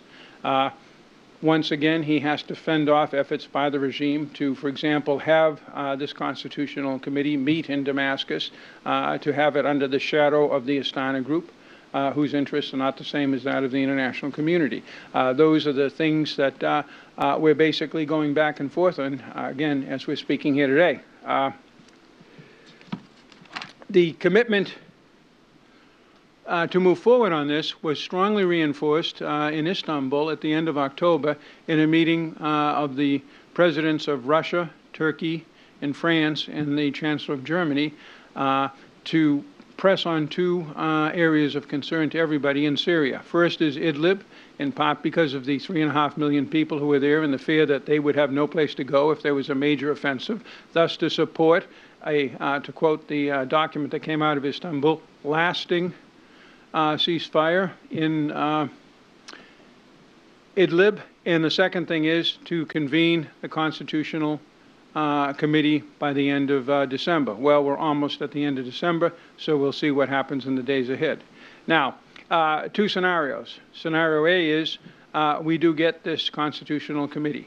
This will have a strong effect on, if you will, politicizing and diplomatizing the conflict. We already have, as I said, a de facto ceasefire, a set of ceasefires around the country. But in every area, they're different. We have an agreement with the Turks on Manbij. The Turks and the Russians have an agreement on Idlib. We have no agreement with anybody on Al-Tam, and on and on and on. What we're trying to do is to move that, again, in the direction of the path forward laid out in 2254. 2254, because it's what we've been focusing on for 3 years, talks a lot about the political process, but it also talks a lot about de-escalation. De-escalation, and this was something that President Trump emphasized in his various comments on Syria up in New York, because he believes very much in this. De-escalation is absolutely necessary to support the political process. The political process, in turn, if you get progress on it, such as convening the Constitutional Committee, will support de-escalation, because the more you have a viable political process, the harder it is for any of the actors to violate it by launching yet another offensive. So, both in a political, logical sense, moving forward on the Constitutional Committee is important for the maintenance of these ceasefires and thus for relative peace in Syria. But it also opens the door to paragraphs 5, 6, and 7 of 2254, which talks in detail about a set of ceasefires managed or monitored by the UN, ultimately for a nationwide ceasefire. We think that's a good idea. We want to move forward on that. We're working with various of our friends. We've talked with the Russians about this. We don't have a lot of agreement so far, but we think that it's the logical next step, again, using 2254 as the overall roadmap for a resolution of this conflict. When I talk to people about this, sometimes with some people their eyes glaze over, because we've seen so many initiatives, we've seen so many efforts to try to end this conflict, and it just rolls on and on. Well, first of all, we're at a point now where it's no longer a conflict between part of the population and the government. It's, to a significant degree now, pulled in outside powers. It's a different kind of conflict. It also is no longer involving active fighting. That could change tomorrow, but for the moment we have an opportunity. Finally, there is the question: if the bulk of the Arab world, Europe, the United States, and international agencies and organizations hold the line and say, without following 2254, we are not going to provide support for the Assad regime, what is the Assad regime going to do? How is it going to win back the other half of its population? Certainly, Assad is no advertisement for coming home. How is it going to gain the territory? And most importantly, how is it going to rebuild its devastated infrastructure and cities? That's the question that we pose not to the Assad regime, because we don't talk to them, but we pose to the Russians all the time. We're still waiting for an answer. I'll stop there, and I'll be happy to take questions.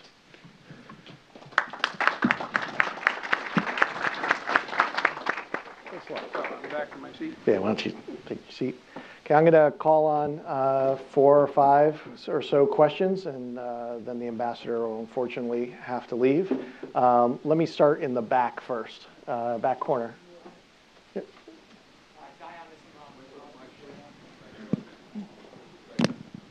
Sorry, Diane Nissenbaum with the Wall Street Journal. I came in a little late. I don't know if you touched on this, but there's tensions, as you know, with Turkey at this point. President Trump and President Erdogan spoke on Friday. That has the potential, as you know, to blow up in the faces. Can you give us some update on where things stand on the efforts to prevent Turkey from launching a new offensive? Sure. There has been a considerable buildup of tension between Turkey, the U.S., and our partner in northeast Syria in the fight against ISIS, the SDF, which is largely in the hands of or controlled by the PYD, which has links to the PKK. And this is of concern to Turkey. We understand its concerns. We're committed to Turkey's security, and we've been talking extensively to the Turks. I spent 3 days there the week before last. Given the threats of marching in to deal with this problem themselves, the U.S. at every level has reached out to the Turks, including Friday, a call from President Trump to President Erdogan. We have to wait and see. I believe that the situation has calmed somewhat. I believe that we're willing to work with the Turks and with the people on the ground to find a way forward. We share mainly the same objectives in most areas, and as I said, we're very focused on Turkish security. But we also are very focused on finishing the fight against ISIS. So we're going to be, again, managing this and monitoring this very closely. Okay. Ma'am? Right.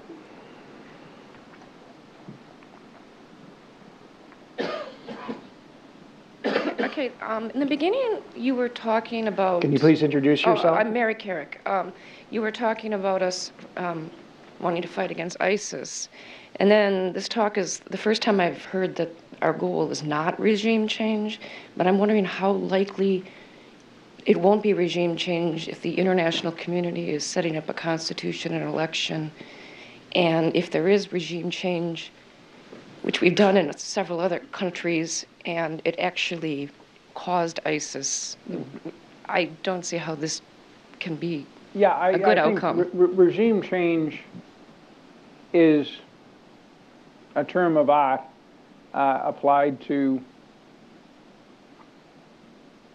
American direct efforts, often military or covert in nature, against the Iranian regime in 1953, against Saddam in 2003, against Gaddafi in 2011, where we're trying to get rid of a leader and change, to some degree, the state, or the nature of the state, the nature of the governance of the state on our own. That's not what we're about. This is a UN process that the international community has agreed to, and there's nothing unusual about that. If you go back over the last 30, 40 years in conflicts, particularly internal conflicts, there's been a commitment either by the nation involved or by the international community that there has to be changes in governance in that country to avoid keeping peacekeepers there forever, or having 500,000 people killed, or just having a conflict that spills over into the neighborhood. So thus, what we're looking for is a different kind of regime. It doesn't have to be a regime that we would embrace, we Americans would embrace as,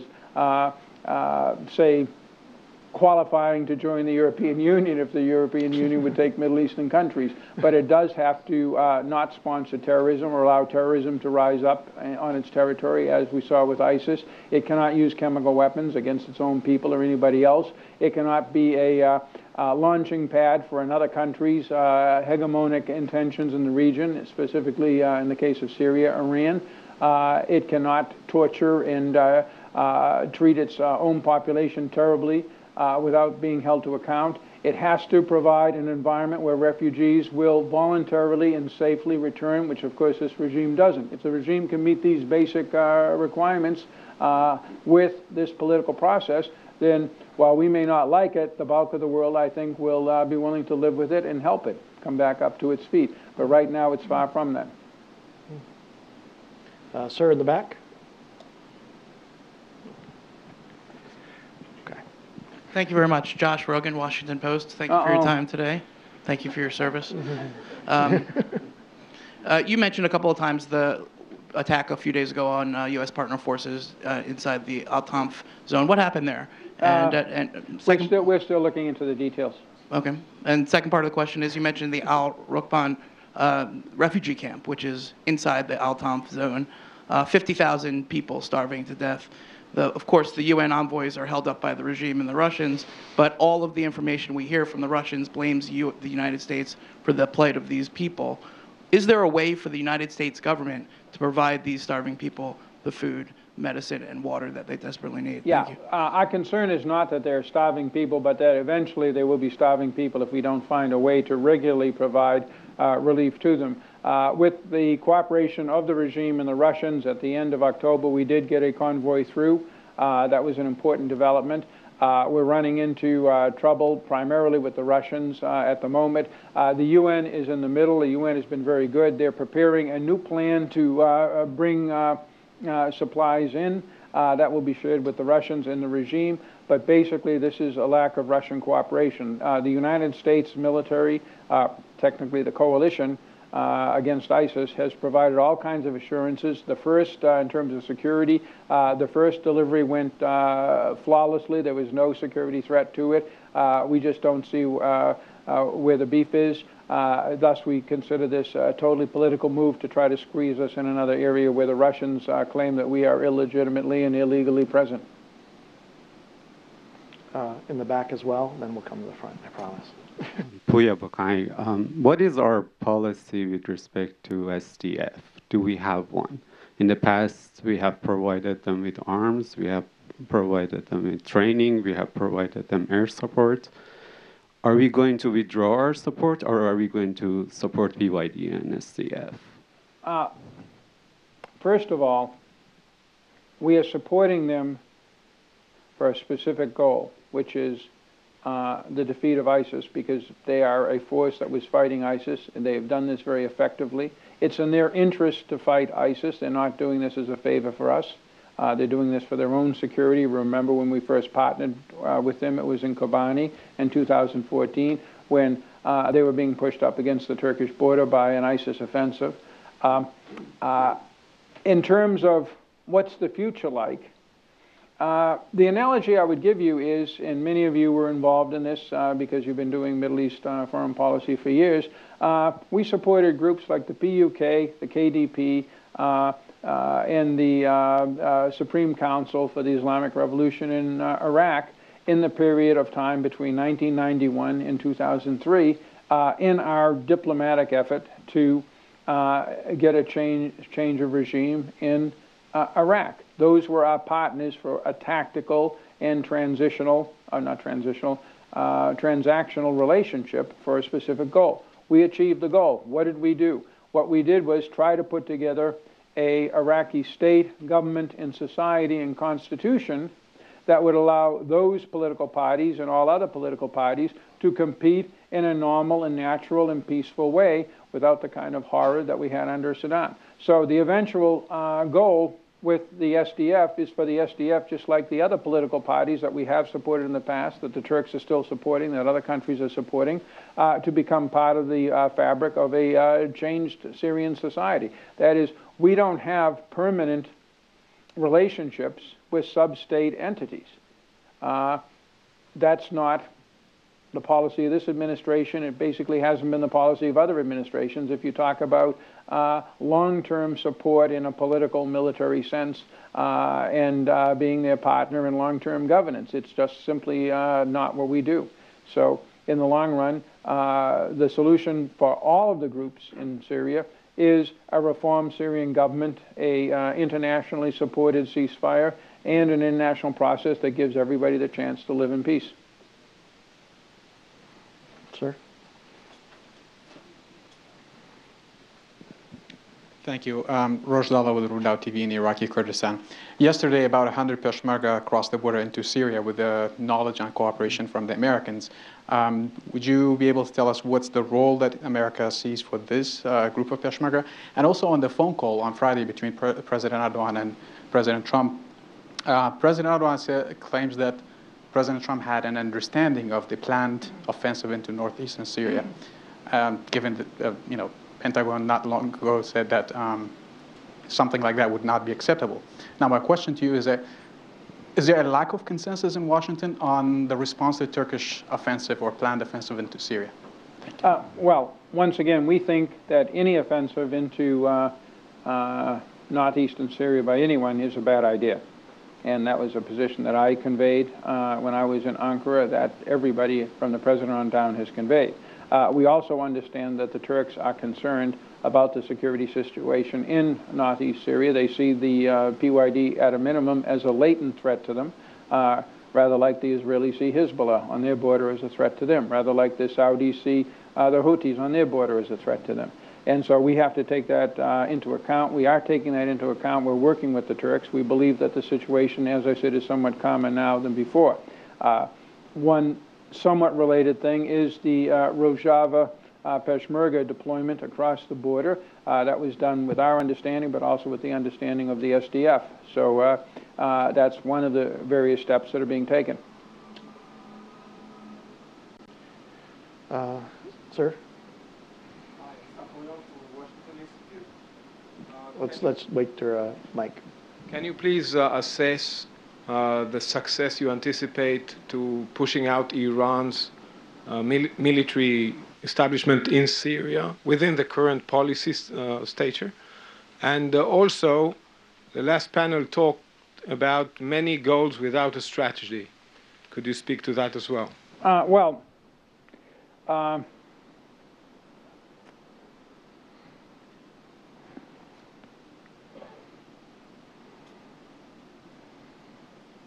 The presence of Iranian forces, particularly power projection forces, in Syria is first and foremost a concern for Israel, but it's also a concern for every other country that borders Syria, and it's a big concern for the United States as well.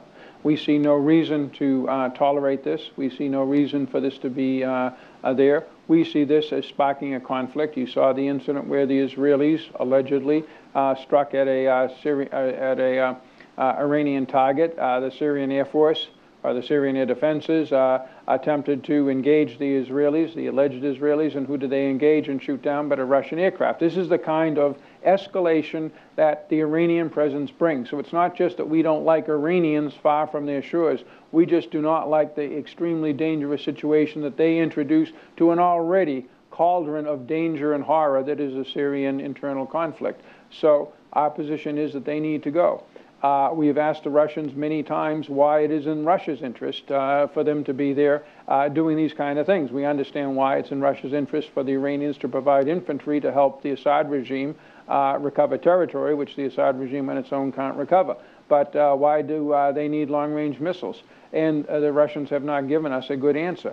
We do think that as part of an overall compromise settlement of this conflict, where foreign armies would leave, as they usually do, at the end of conflicts, or at least in many cases, the Iranians would be one of those foreign armies that leave. That would be a condition of moving forward on the political process, moving forward on the normalization of the Assad regime or the successor regime status. That's the strategy. We have the three objectives which I gave, and the strategy is to use these various levers, the lever of all these military forces running around, the escalatory danger that is inherent to such a situation, the fact that half the population will not return to a regime like this, the fact that much of the territory and many of the more valuable resources such as oil and gas are not in the hands of the regime, and the fact that the rebuilding of this country, which will have to happen, cannot be funded by Assad and friends, Iran and Russia. It has to be funded by the entire international community, and until we see a political process that delivers on the things we need, we don't think that that's going to happen. That's the strategy. Okay. I think we have time for just two more questions. So I'm going to ask for both of those questions to come and then answer both at the same time. Sir in the blue jacket, you've been very patient, and then you on the side. Yes, both of you two. Thank you very much. Very informative. Hisham Jabi at Titratek, MSI. My question is about the enduring defeat of ISIS. I think one of the most important bull and push factor that ISIS used in northeast and around Euphrates is the grievances. And how can we guarantee that we're pushing for stabilization programs while we're not doing unintended consequences? I just hear from Deir Zur, for example, Civil Council, they're pushing back on certain of the programs that U.S. government is trying to put together to help essential services and others. They have their own agenda, they have their own bodies and stuff like that. So how can we really make sure that we're not really getting into the same trap that could be probably, to start with, brought ISIS into this area? Well,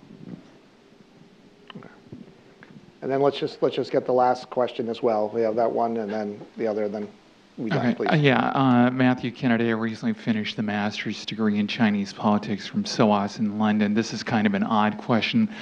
Ambassador, what are the Chinese interests in the current process, and what role have they been playing in the whole situation?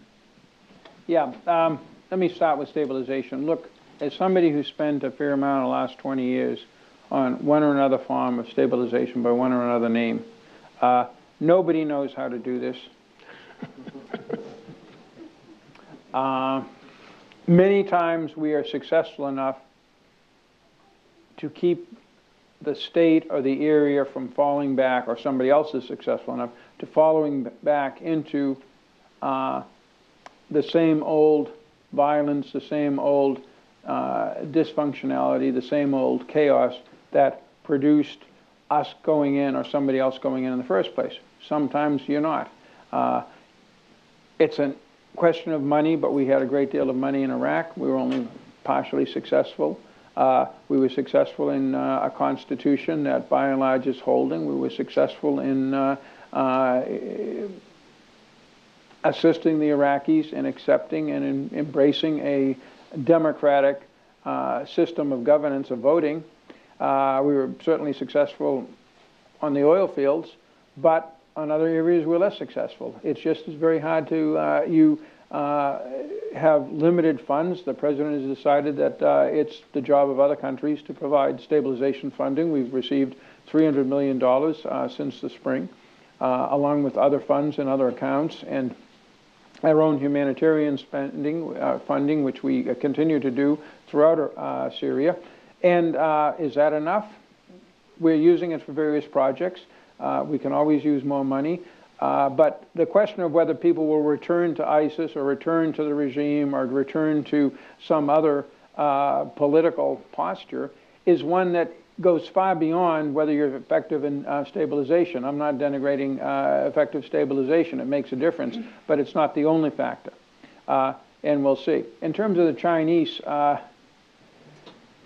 my general impression, and I was in China a few years ago to talk to them about this,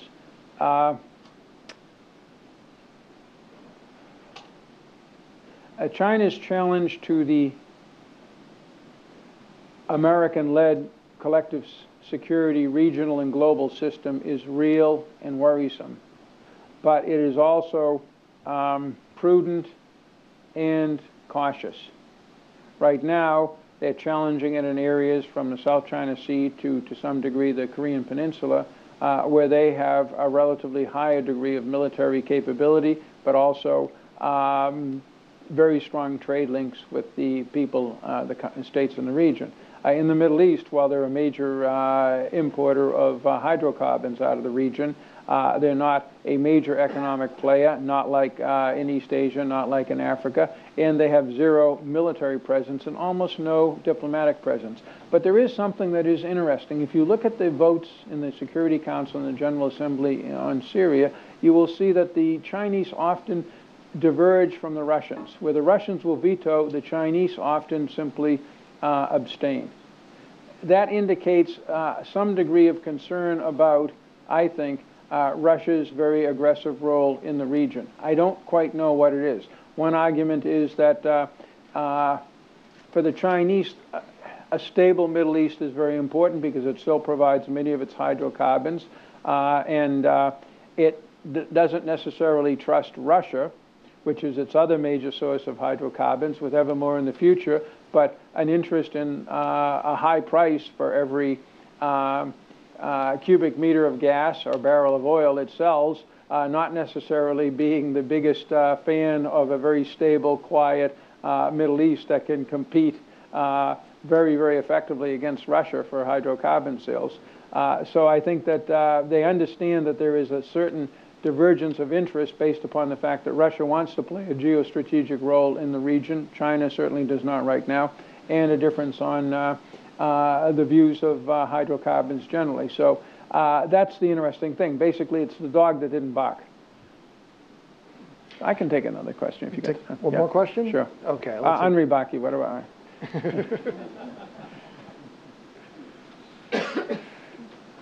Thank you, Jim. Henri Baki at Lehigh University. Jim, you're making an assumption that Assad wants to rebuild his country. Assad wants to conquer back the territories. He may be very happy with what he has. He doesn't want the population that left Syria to come back because of potential problems for him. So he may sit and wait it out and wait for everybody else to essentially give in to him, and he can go on for a very, very long time. That's one. And secondly, given the example you gave with the KRG, would you see a SRG in the future? I wouldn't predict anything in terms of the future. And this comes up all of the time. Again, there was a reason I quoted from the National Security Strategy, the National Defense Strategy. In the 1990s, where that kind of thinking had been banned to the dustbin of history, we would care deeply about the basics of a country not being a pariah politically and not being, destitute and dysfunctional economically. But if a country is going to array itself on the other side of a fairly Manichaean, our side, this side, kind of conflict environment, which is what, again, these documents predict, and for good reason, because I think it reflects reality, then what we have right now is an Assad that is very weak. Would you concede that, in terms of his ability to project power and threaten anybody? No, but his ability to do damage to other people, because most of the people who we would want to do damage to have fled, his ability to seize more territory in his own country, let alone threaten his neighbors, is zero right now. He has to rely totally on the Russians and the Iranians, and we'll see how willing they are to indulge him further. Then this isn't a victory, but it's better than a healthy Assad with 20 million people and a 750,000 armed forces with modern Russian equipment that is in cahoots with the Russians and the Iranians and trying to change the security situation in the entire region. I mean, we want to see through 2254 a change in the situation there that will allow refugees to go back, that will allow the 20 million people, minus the 500,000 who've been killed, to return to a normal life. But that's something that we will not, if, we can't get that on our terms, we can only get that on Assad terms, well then shucks, we're just going to have to get it on Assad's terms. If that is his strategy, I think he's going to have to wait an awfully long time. And meanwhile, the resources we will devote to this conflict compared to the resources we devote to trying to contain Russia, trying to deal with China, even trying to deal with the situation in Afghanistan are very, very limited, and mainly in the area of taking care of refugees. But beyond that, this is something that's certainly sustainable for us. Okay. Thank you very much. Okay. We really appreciate the time. Thank you.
Everything I talked about in the last half an hour.